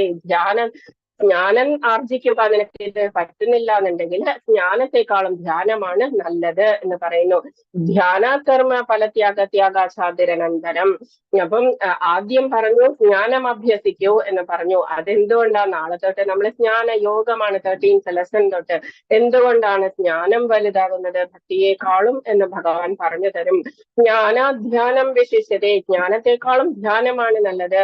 ജ്ഞാന കർമ്മഫലത്യാഗം, കർമ്മഫലത്യാഗമാണ് അതിനേക്കാളും നല്ലത്. എന്തുകൊണ്ടാണ്? ത്യാഗം ചെയ്യുമ്പോഴാണ് നമ്മൾക്ക് മനസ്സിന് ശാന്തി ഉണ്ടാകുന്നത്. അശാന്തസ്യ കുതസുഖം. അത് ഭഗവാൻ പറയുന്നതാണ്. അശാന്തിയുള്ളവനൊരിക്കലും സുഖമുണ്ടാവില്ല. അപ്പൊ ഭഗവാന് വേണ്ടിയിട്ട് പ്രവർത്തിക്കുക, ഭഗവാന് വേണ്ടിയിട്ട് എപ്പോഴും അമ്പലത്തിൽ പോകാനോ അതുപോലെയുള്ള സാധനാ ഭക്തി ചെയ്യുക, അതും സംഭവിക്കുന്നില്ല എന്നുണ്ടെങ്കിൽ ഭഗവാന് വേണ്ടിയിട്ട് എന്തെങ്കിലും ചെയ്യുക, അതും സാധിക്കുന്നില്ലെങ്കിൽ കർമ്മഫലങ്ങളെ ത്യജിക്കുക. കർമ്മഫലങ്ങളെ ത്യജിക്കാനും സാധിക്കുന്നില്ല എന്നുണ്ടെങ്കിൽ എന്തെങ്കിലും അമ്പലത്തിന് വേണ്ടിയിട്ട് ചെയ്യുക, അതും പറ്റണില്ല എന്നുണ്ടെങ്കിൽ ജ്ഞാനം അഭ്യസിക്കുക. ജ്ഞാനത്തെക്കാളും ധ്യാനമാണ് നല്ലത്. അതിനേക്കാളും ബെറ്റർ കർമ്മഫല ത്യാഗമാണ് എന്ന് ഭഗവാൻ പറയുന്നു. മനസ്സ് കൃഷ്ണനിൽ ഉറപ്പിച്ചു. ഫസ്റ്റ് സ്റ്റേജ് എന്താണ്? കൃഷ്ണനുമായുള്ള സമ്പർക്കത്തിൽ ജീവിക്കാൻ സാധിക്കും. അതിനുശേഷം സാധന ഭക്തി, നമ്മൾ എന്തെങ്കിലും ആരെങ്കിലും പറഞ്ഞു തരുന്നതനുസരിച്ച് ചെയ്യുക, കൃഷ്ണന് വേണ്ടിയിട്ട് ചെയ്യുക. അപ്പൊ നമ്മൾ സേവ എന്ന് പറയുന്ന സർവീസിലേക്ക് വരും. കൃഷ്ണന് വേണ്ടി മാത്രം ചെയ്താൽ പോരാ, വൈഷ്ണവർക്ക് വേണ്ടിയും നമ്മൾ ചെയ്യണം. കൃഷ്ണന് വേണ്ടി മാത്രം ചെയ്യുമ്പോൾ നമ്മളോട് ആരെങ്കിലും പറഞ്ഞു തന്നു ഭഗവാൻ എന്നുള്ളത് മാത്രമേ നമ്മുടെ മനസ്സിലുണ്ടാവുള്ളൂ. ഭഗവാന്റെ അമ്പലത്തിൽ വരുന്ന സാധുക്കൾക്ക് വേണ്ടിയിട്ടും നമ്മൾ എന്തെങ്കിലും ചെയ്യുക എന്ന് പറയുമ്പോഴാണ് നമ്മൾ ഒരു സ്റ്റെപ്പ് മുൻപോട്ട് പോവുക. പിന്നെ നമ്മളോട് പറഞ്ഞു പരിത്യാഗം, ജ്ഞാന നിർമാർജനം, ജ്ഞാനാർജനം, ധ്യാനം, ശുദ്ധീകരണം, സമാധാനം, ഇതൊക്കെ ഉണ്ടാകാൻ നമ്മൾ എന്ത് ചെയ്യണം എന്ന് ഭഗവാൻ പറഞ്ഞു തന്നു. ഇനി പറയുന്നു ആരാണ് എനിക്ക് ഏറ്റവും ഇഷ്ടം? ഒരാള് ഭക്തൻ, എങ്ങനെയുള്ള ഭക്തനാണ് എനിക്കിഷ്ടം? ഭഗവാൻ പറയുന്നു മാത്സര്യം കൂടാതെ സർവ്വജീവ സത്തകൾക്കും സുഹൃത്തായി, എല്ലാവരോടും ഒരുപോലെ കണ്ടുകൊണ്ട്, ഒന്നിലും അവകാശബോധവും ഇതൊക്കെ എന്റെയാണ്, ഞാൻ അനുഭവിക്കേണ്ടതാണ് എന്ന് പറയാതെ, എല്ലാം ദാനം ചെയ്യുകയും നിത്യാഹങ്കാരവും ഇല്ലാതെ, ഒരു വിധത്തിലുള്ള ആ ഒരു ഗർവില്ലാതെ, സുഖദുഃഖങ്ങളിൽ സമനില കൈക്കൊണ്ട്, ദുഃഖമായാലും സുഖമായാലും മഴയായാലും വെയിലായാലും ഒക്കെ ഒരുപോലെ. അതുപോലെ ഒന്നും നമ്മളെ കൊണ്ട് ചെയ്യാൻ സാധിക്കില്ല. ഇപ്പം അവരൊക്കെ 2 ദിവസം കൂടുമ്പോ ഹാഫ് ഗ്ലാസ് മോര് കുടിച്ചിട്ടാണ് ഈ ഗോസ്വാമിമാര് ജീവിച്ചിരുന്നത് എന്ന് കണ്ടിട്ടുണ്ട്. നമ്മളെ കൊണ്ട് സാധിക്കുമോ? ഒരു അരമണിക്കൂർ നമ്മള് വെള്ളം കുടിച്ചില്ലെങ്കിൽ നമ്മൾ അപ്പൊ തന്നെ ബോട്ടിൽ അന്വേഷിക്കും.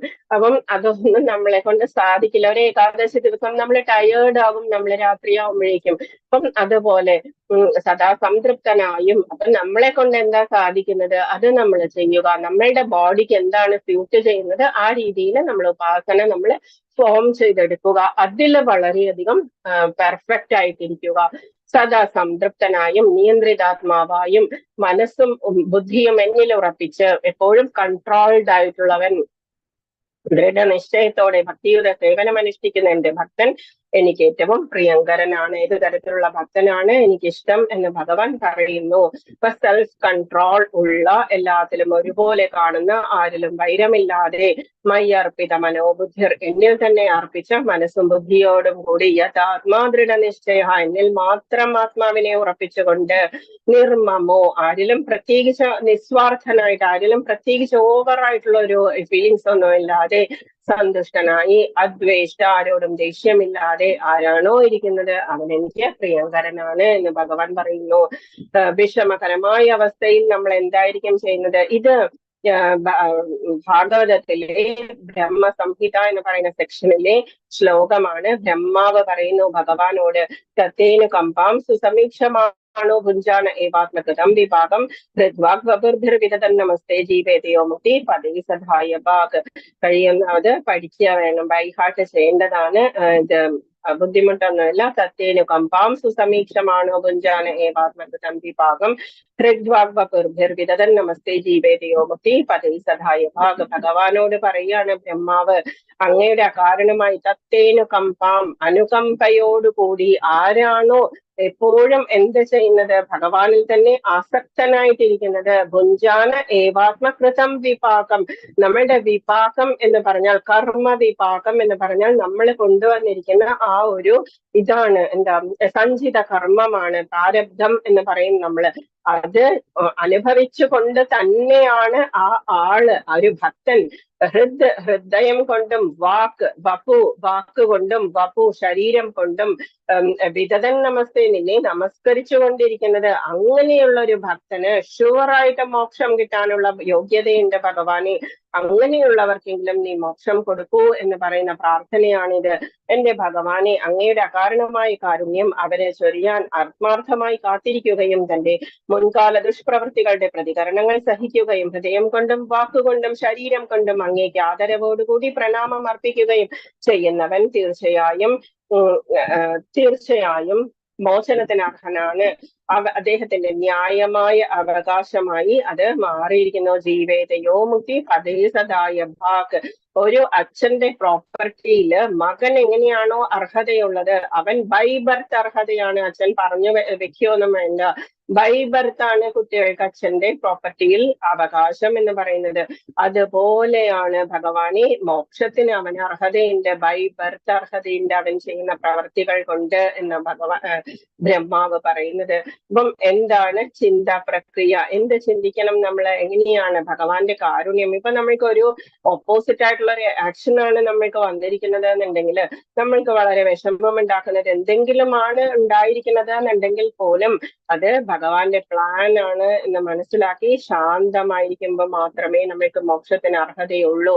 അതല്ലാതെ എനിക്ക് ദേഷ്യമാണ്, എനിക്ക് വശമാണ്, ഭഗവാൻ എന്തിനാ എന്നോട് മാത്രം ഇങ്ങനെ ചെയ്യുന്നത്, ഇതൊക്കെ ക്വസ്റ്റ്യൻസ് നമ്മൾ ചെയ്യുമ്പോൾ നമ്മൾ കൂടുതൽ പാപമാണ് വലിച്ചു വെക്കുന്നത്. എന്തുകൊണ്ടാ? നമ്മളുടെ പ്രാരബ്ധ ഫലമായിട്ടാണ് നമ്മൾക്ക് കിട്ടിയിരിക്കുന്നത്. ഇതൊക്കെ നമ്മളാണ് ചെയ്തു കൂട്ടിയിരിക്കുന്നത്. ശരിക്കും പറഞ്ഞാൽ ഇങ്ങനെ ഒരു അവസ്ഥയിൽ ഞാൻ ഇരിക്കേണ്ട അവസ്ഥ, അർഹത എനിക്ക് ഇല്ലായിരിക്കും. എനിക്ക് കുട്ടികളെ പുന്നാരിക്കാനുള്ള യോഗ്യത ഇല്ലായിരിക്കും, ഒരു ഹസ്ബൻഡിനെ അനുഭവിക്കാനുള്ള യോഗ്യത എനിക്ക് ഇല്ലായിരിക്കും. പക്ഷെ ഇതെല്ലാം ഭഗവാൻ എനിക്ക് തന്നിരിക്കുന്നത് ഭഗവാന്റെ വിശേഷ അനുകമ്പയോടുകൂടിയാണ്. നമ്മൾ എന്തെല്ലാം വേണ്ടാത്തത് ചെയ്തിട്ടായിരിക്കും ഈ ഭൂമിയിൽ വന്നിട്ടുണ്ടാവുക. എത്രയോ കോടി ജന്മങ്ങൾ കൊണ്ട് നമ്മൾ വേണ്ടാത്തത് മാത്രമേ ചെയ്തിട്ടുണ്ടാവുള്ളൂ. അപ്പം മനസ്സുകൊണ്ടും നമ്മളുടെ ഇന്നലെ ഞാൻ പറഞ്ഞിട്ടുണ്ടായിരുന്നു ക്ഷമാപണ പ്രാർത്ഥനയിൽ, അതിൽ പറഞ്ഞിട്ടുണ്ട്, നമ്മള് മനസ്സുകൊണ്ടും വാക്കുകൊണ്ടും ശ്രവണ നൈനജം വാ മാനസം വാപരാധം, ശ്രവണം കൊണ്ടും മനസ്സുകൊണ്ടും കണ്ണുകൊണ്ടും ഒക്കെ ചെയ്തിട്ടുള്ള പാപങ്ങൾക്ക് ഞാൻ മാപ്പ് ചോദിക്കുന്നു എന്ന് പറഞ്ഞുകൊണ്ട് അത് ചൊല്ലുക, എല്ലാ ദിവസവും ചൊല്ലുക. എന്നാന്ന് വെച്ചാല് അത്രയും പാപങ്ങൾ ഉണ്ടാകും നമ്മളുടെ. പക്ഷെ ഭഗവാന്റെ ആ ഒരു അനുകമ്പയോടുകൂടിയാണ് നമ്മൾക്ക് ഇപ്പൊ എന്താണോ അനുഭവിക്കുന്നത് അത് കിട്ടിയിരിക്കുന്നത് എന്ന് മനസ്സിലാക്കുക. അതെങ്കിലും എനിക്കുണ്ടല്ലോ എന്ന് ആ ഒരു ആശ്വസിക്കുക. യസ്മാനോദ്വിജത്തെ ലോകോ ലോകാനോദ്വിജത്തെ ചയഃ ഹർഷാമർഷഭയോദ്വേഗിർമുക്തോ യസമേ പ്രിയ. ആരാണോ ആർക്കും ബുദ്ധിമുട്ടൊന്നും കൂടാത്തത്. ഇപ്പൊ നമ്മളെ കാണുമ്പോ ഒരാള് വന്നു ശല്യം എന്ന് പറയുന്നുണ്ടെങ്കിൽ അത് നമ്മളുടെ മിസ്റ്റേക്ക്, അവരുടെ അല്ല. നമ്മളാണ് മാറേണ്ടത്. നമ്മൾ ഒന്നുകിൽ അവിടെ പോകാതിരിക്കുക, അതല്ലെങ്കിൽ നമ്മൾ എല്ലാവരെയും ഒരുപോലെ നന്നായിട്ട് പെരുമാറാൻ, സർവഭൂതഹിതേരതാഹ, എല്ലാവർക്കും ഹിതകരമായ രീതിയിൽ പെരുമാറാനായിട്ട് പഠിക്കുക.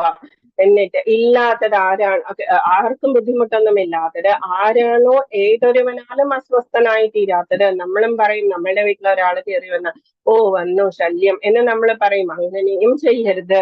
സുഖദുഃഖങ്ങളിലും ഭയോത്കണ്ഠകളിലും സമചിത്തനായിരിക്കുന്നവൻ ആരാണോ അങ്ങനെയുള്ള എന്റെ ഭക്തൻ എനിക്ക് വളരെ പ്രിയപ്പെട്ടതാണ്. ഇപ്പൊ നമ്മൾ ഒരാൾക്കും ഒരു ശല്യം ഉണ്ടാവരുത് എന്ന് തന്നെ ഭഗവാൻ പറഞ്ഞിരിക്കുന്നു. ഭഗവാന്റെ ഭക്തനെ ആരും വേണ്ടാച്ചി എന്ന് പറയാതിരിക്കുക എന്ന് തന്നെയാ ഭഗവാൻ ഉദ്ദേശിക്കുന്നത്. നന്നായിട്ട് ബിഹേവ് ചെയ്യുക, ആരെയും ഉപദ്രവിക്കാതിരിക്കുക. ചിത്രകേതുവിന്റെ സ്റ്റോറിയാണ് നമ്മൾ പറഞ്ഞതാണ് ഫസ്റ്റ് ലെവലില്. ചിത്രകേതു ഒരു രാജാവ്, വളരെ നന്നായിട്ട് രാജ്യം ഭരിച്ചിരുന്ന രാജാവ്, കുട്ടികളില്ലായിരുന്ന ആ രാജാവ് കൃതദ്യുതി എന്ന് പറയുന്ന ആദ്യത്തെ ഭാര്യയും കോടി ഭാര്യമാരും ഉണ്ടായിരുന്നു. ഒരാൾക്ക് പോലും കുഞ്ഞുണ്ടായിരുന്നില്ല. അവസാനം അംഗീരസ മഹർഷി വന്നു ഒരു ദിവസം. എന്നിട്ട് എന്താണ് മഹാരാജാവെ അങ്ങ് വിഷമിച്ചിരിക്കുന്നത്? നല്ല ഭണ്ഡാരം, നല്ല പ്രജകൾ, നല്ല രാജ്യം എന്നൊക്കെ പറഞ്ഞു. എനിക്ക് കുഞ്ഞില്ലാത്തത് കൊണ്ടാണ് എന്ന് രാജാവ് പറഞ്ഞു. ചിത്രകേതു രാജാവ്. എന്നിട്ട് രാജാവ് അപ്പം അംഗീരസ മഹർഷി പറഞ്ഞു, നിനക്ക് യോഗമില്ല കുഞ്ഞുണ്ടാവാൻ എന്ന് പറഞ്ഞു. അപ്പൊ ഈ രാജാവ് വളരെയധികം വിഷമിക്കുന്നത് കണ്ടിട്ട് അംഗീരസ മഹർഷി പറഞ്ഞു, നിനക്ക് ദുഃഖമുണ്ടാകും കുഞ്ഞുണ്ടായാൽ എന്ന് പറഞ്ഞു. ഹർഷശോകൻ എന്ന മകൻ ഉണ്ടാകാനുള്ള ഒരു ഇതും കൊടുത്തു, അനുഗ്രഹവും കൊടുത്തുകൊണ്ട് ഇത് ഔഷധവും കൊടുത്തുകൊണ്ട് അംഗീരസ മഹർഷി പോയി. ഘൃതദ്യുതിക്ക് അവസാനം ആ പ്രായമായപ്പോഴേക്കും 9 മാസം കഴിഞ്ഞപ്പോഴേക്കും കുഞ്ഞുണ്ടായി. ഹർഷശോകൻ എന്ന് പേരിട്ടു. മറ്റുള്ള ഭാര്യമാർ, കോട്ടി ഭാര്യമാർ ആ കുഞ്ഞിന് വിഷം കൊടുത്തു. എന്നിട്ട് എല്ലാവരും എന്ത് സംഭവിച്ചു? ആകെപ്പാടെ ബോധം കെട്ട് വീണു. കംപ്ലീറ്റ് രാജ്യം സൈലന്റ് ആയി.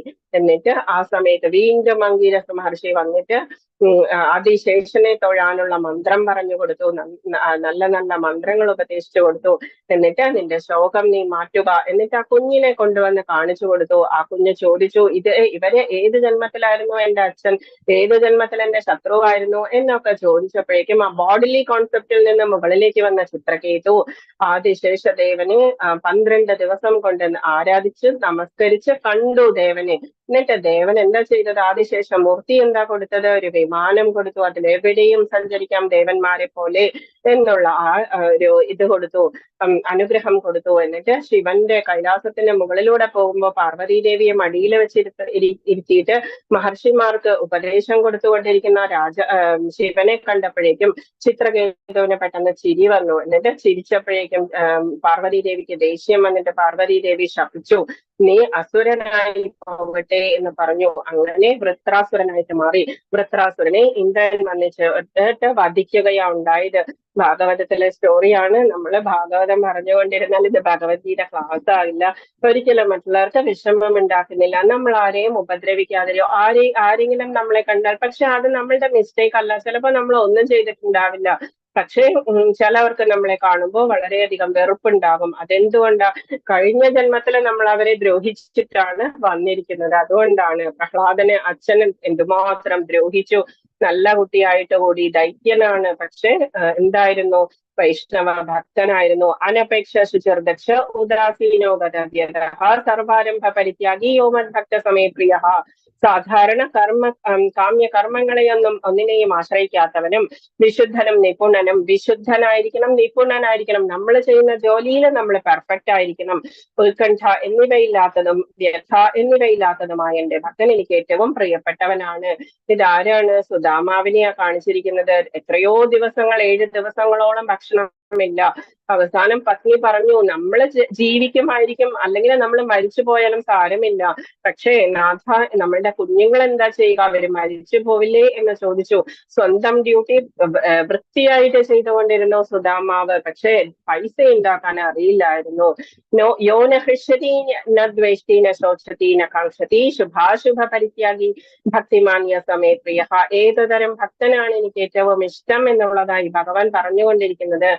യോന ഹൃഷ്യതി ഓവറായിട്ട് സന്തോഷിക്കുകയോ, ന ദ്വേഷ്ടി ആരോടും വെറുപ്പ് കാണിക്കാതിരിക്കുകയോ, ന ശോചതി ദുഃഖിക്കാതിരിക്കുകയോ, ന കാംക്ഷതി ഒന്നും ആഗ്രഹിക്കാതിരിക്കുകയോ ചെയ്യുന്ന ആൾ. ശുഭാശുഭ പരിത്യാഗി ശുഭവും അശുഭവും ഒരുപോലെ കാണുന്നവനും ത്യജിച്ചവനുമായ ഭക്തൻ എനിക്ക് ഏറ്റവും പ്രിയങ്കരനാണ്. ഇപ്പം ഭഗവാൻ പറയുന്നു, പ്രഹ്ലാദനെയാണ് ഇവിടെ കാണിച്ചിരിക്കുന്നത്. പ്രഹ്ലാദൻ എന്തെല്ലാം ദ്രോഹിച്ചു, എന്നിട്ടും പ്രഹ്ലാദൻ അച്ഛനോട് ദേഷ്യം എന്ന് പറയുന്നത് കാണിച്ചിട്ടില്ല. എന്നിട്ട് അവസാനം നരസിംഹസ്വാമിയായിട്ട് വന്ന ഹിരണ്യകശിപുവിനെ കൊന്നതിന് ശേഷവും പ്രഹ്ലാദൻ തൊഴുതുകൊണ്ട് പറഞ്ഞത് എന്താണ്? എന്റെ അച്ഛന് മോക്ഷം കൊടുക്കൂ ഭഗവാനെ എന്നാ പറഞ്ഞത്. ഇപ്പം 21 തലമുറ മുൻപിലും 21 തലമുറ പുറകിലുമുള്ളവർക്ക് മോക്ഷം എന്നാ ഭഗവാൻ പറഞ്ഞത്. എനിക്കറിയാം നിന്റെ ഫീലിങ്സ്, എനിക്കറിയാം നിന്റെ അച്ഛൻ ഒരിക്കലും ഒരു അധമഗതിയിലേക്ക് പോവില്ല എന്ന് പറഞ്ഞ് ഭഗവാൻ എന്ത് ചെയ്തു? മോക്ഷം തന്നെ കൊടുത്തു. അപ്പം ലാഭനഷ്ടം എന്ന് പറയുന്ന മെറ്റീരിയലിസ്റ്റിക് ലൈഫിൽ നമ്മൾക്ക് ഓവറായിട്ട് ഹാപ്പിനെസ്സോ ഓവറായിട്ട് സങ്കടമോ ഒന്നും തോന്നില്ല.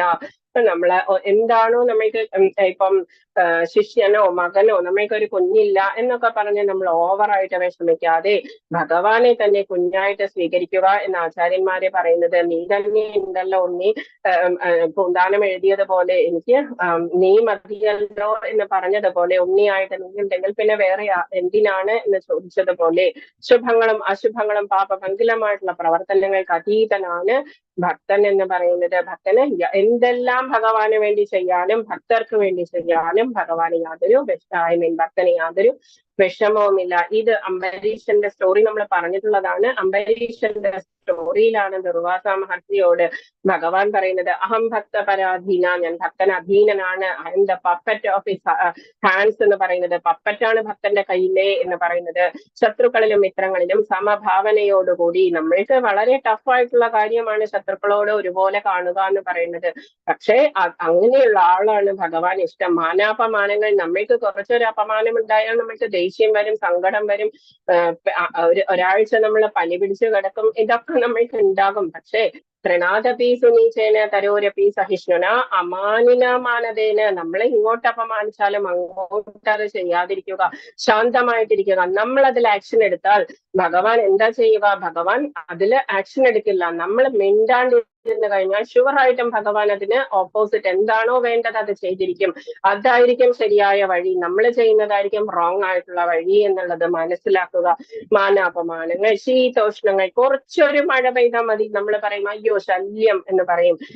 അതുപോലെ ചെയ്യാതെ തപാമ്യഹം അഹം വർഷം, മനസ്സിലാക്കുക ഭഗവാന് ചൂട് തരുന്നത് ഭഗവാനാണ്, വർഷം തരുന്നത് ശീതോഷ്ണങ്ങൾ, സുഖദുഃഖങ്ങൾ, ആദരവും അനാദരവും. നമ്മളോട് കുറച്ചെന്തെങ്കിലും ആരെങ്കിലും പറഞ്ഞു കഴിഞ്ഞാൽ നമ്മൾ ഹാപ്പിയായി, എന്തെങ്കിലും ഒരു ഓപ്പോസിറ്റ് പറഞ്ഞാൽ നമ്മൾ ഡെസ്പായി. യശസ് ദുഷ്കീർത്തി എന്നീ ദ്വന്ദ്വങ്ങളെ ഒരുപോലെ നമ്മൾക്ക് അതിൽ യാതൊരു ഫെയിം എന്ന് പറയുന്നത് നമ്മൾ ആഗ്രഹിക്കാതിരിക്കുക.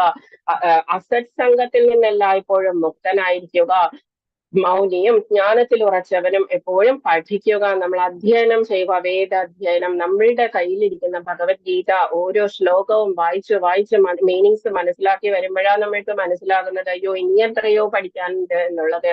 അപ്പൊ പഠിച്ചുകൊണ്ടിരിക്കുക, ഭാഗവതം വായിക്കുക, എപ്പോഴും വായിക്കുക. 18,000 ശ്ലോകങ്ങളുണ്ട്.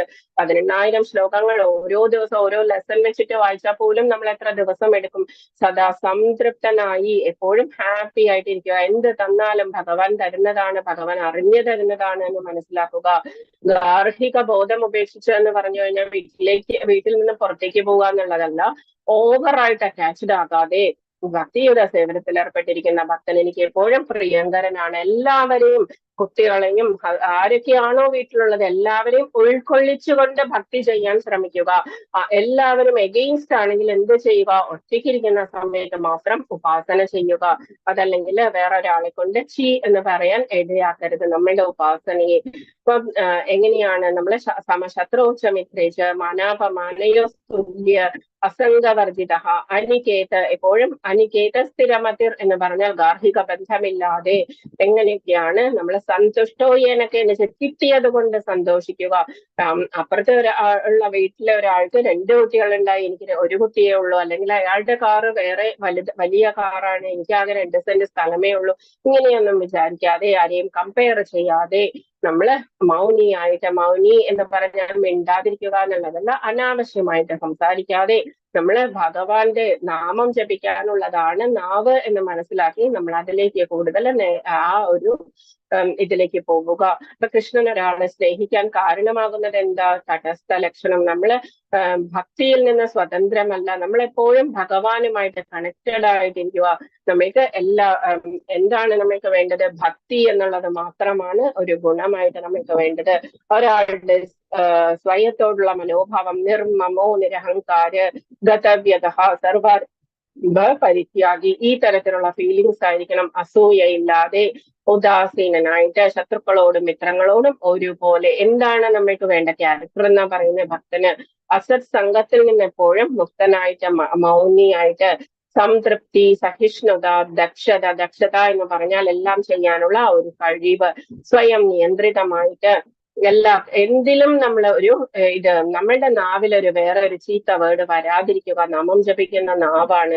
ഒരിക്കലും കുട്ടികളെ ആവശ്യമില്ലാതെ പോത്ത് എന്നൊക്കെ വിളിക്കാതിരിക്കുക. എപ്പോഴും നല്ല വാക്ക്, നല്ലത് പറയുക, നന്നായിട്ട് സ്നേഹപൂർവ്വം സംസാരിക്കുക, സോഫ്റ്റ് ആയിട്ട് സംസാരിക്കുക, സന്തോഷത്തിലും വിഷമത്തിലും സജ്ജരായി, അനപേക്ഷ, ചെറുദക്ഷ, എല്ലാം നല്ല എന്താണ് പെർഫെക്റ്റ് ആയിട്ട് നമ്മൾ ചെയ്യാൻ പഠിക്കുക. ഗാർഹിക ബോധം ഉപേക്ഷിച്ച് എന്ന് പറയുന്നത് നമ്മൾ അറ്റാച്ച്ഡ് അല്ലാതെ ഡിറ്റാച്ച്മെന്റോടുകൂടി ചെയ്യുക. ദൃഢനിശ്ചയത്തോടുകൂടി മനസ്സും ബുദ്ധിയും പൂർണ്ണമായും പരമാത്മാവിൽ ഉറപ്പിച്ച് ഭക്തിയും നിർഭരമായ സേവനത്തിൽ മുഴുകിയ സ്ഥിരബുദ്ധിയോടുകൂടിയ ആൾ എപ്പോഴും എന്താണ് എനിക്ക് ഏറ്റവും പ്രിയങ്കരനാണ്. നാശരഹിതമായ ഈ ഭക്തിയുടെ സേവന മാർഗം പിന്തുടർന്ന് എന്നെ പരമലക്ഷ്യമാക്കിക്കൊണ്ട് വിശ്വാസത്തോടുകൂടി പൂർണ്ണമായും എന്നിൽ മുഴുകുന്നവൻ എനിക്ക് ഏറ്റവും പ്രിയപ്പെട്ടവനാണ്. സൂർദാസിന്റെ സ്റ്റോറി നമ്മൾ ഇതിനു മുൻപും പറഞ്ഞിട്ടുണ്ട്. കണ്ണു കാണാത്ത സൂർദാസ് ഭഗവാനും രാധാറാണിയും മുൻപിൽ വന്ന് നിന്നിട്ട് എനിക്കിനി മതി, കണ്ണ് കാണണ്ട, എനിക്കിനി കാണേണ്ടതെല്ലാം ഈ ജീവിതം കൊണ്ട് ഞാൻ കണ്ടു കഴിഞ്ഞു,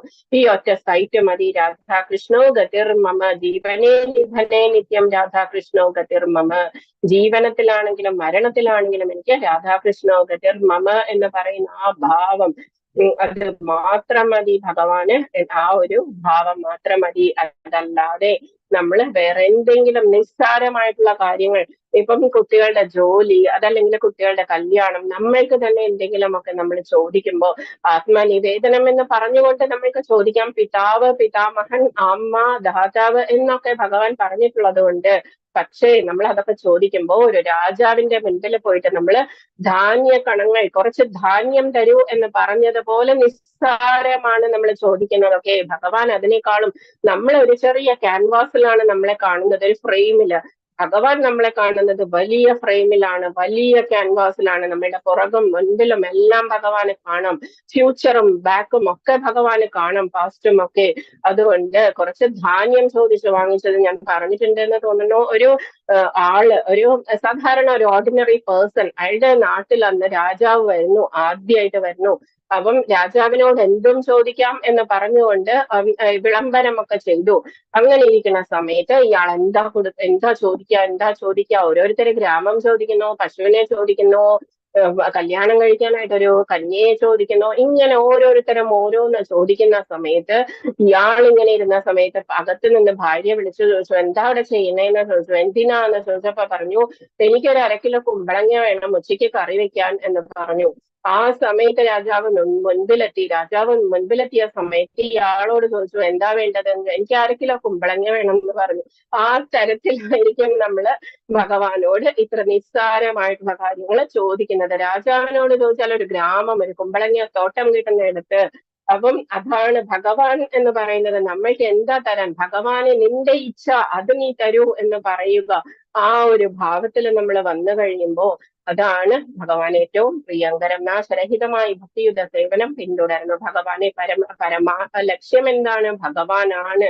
അപ്പം എല്ലാം ഏത് നേരവും ഭഗവാനിൽ തന്നെ ആശ്രയിച്ചുകൊണ്ട് അവ്യക്തിഗത വാദത്തിന് മേലുള്ള ഭക്തി എന്ന് പറയുന്നത്, ഭക്തിയുടെ പുരോഗമന ഘട്ടങ്ങൾ എങ്ങനെയൊക്കെയാണ് നമ്മൾ പഠിച്ചു. കൃഷ്ണൻ ഒരുവനെ സ്നേഹിക്കാൻ കാരണമാകുന്ന ഗുണങ്ങൾ നമ്മൾക്ക് ജസ്റ്റ് ഒരു 5-10 മിനിറ്റും കൂടി നമ്മൾക്ക് 13th ലെസൺ ജസ്റ്റ് ഒന്ന് സ്റ്റാർട്ട് ചെയ്തിട്ട് നമ്മൾക്ക് സ്റ്റോപ്പ് ചെയ്യാം. ഓക്കെ.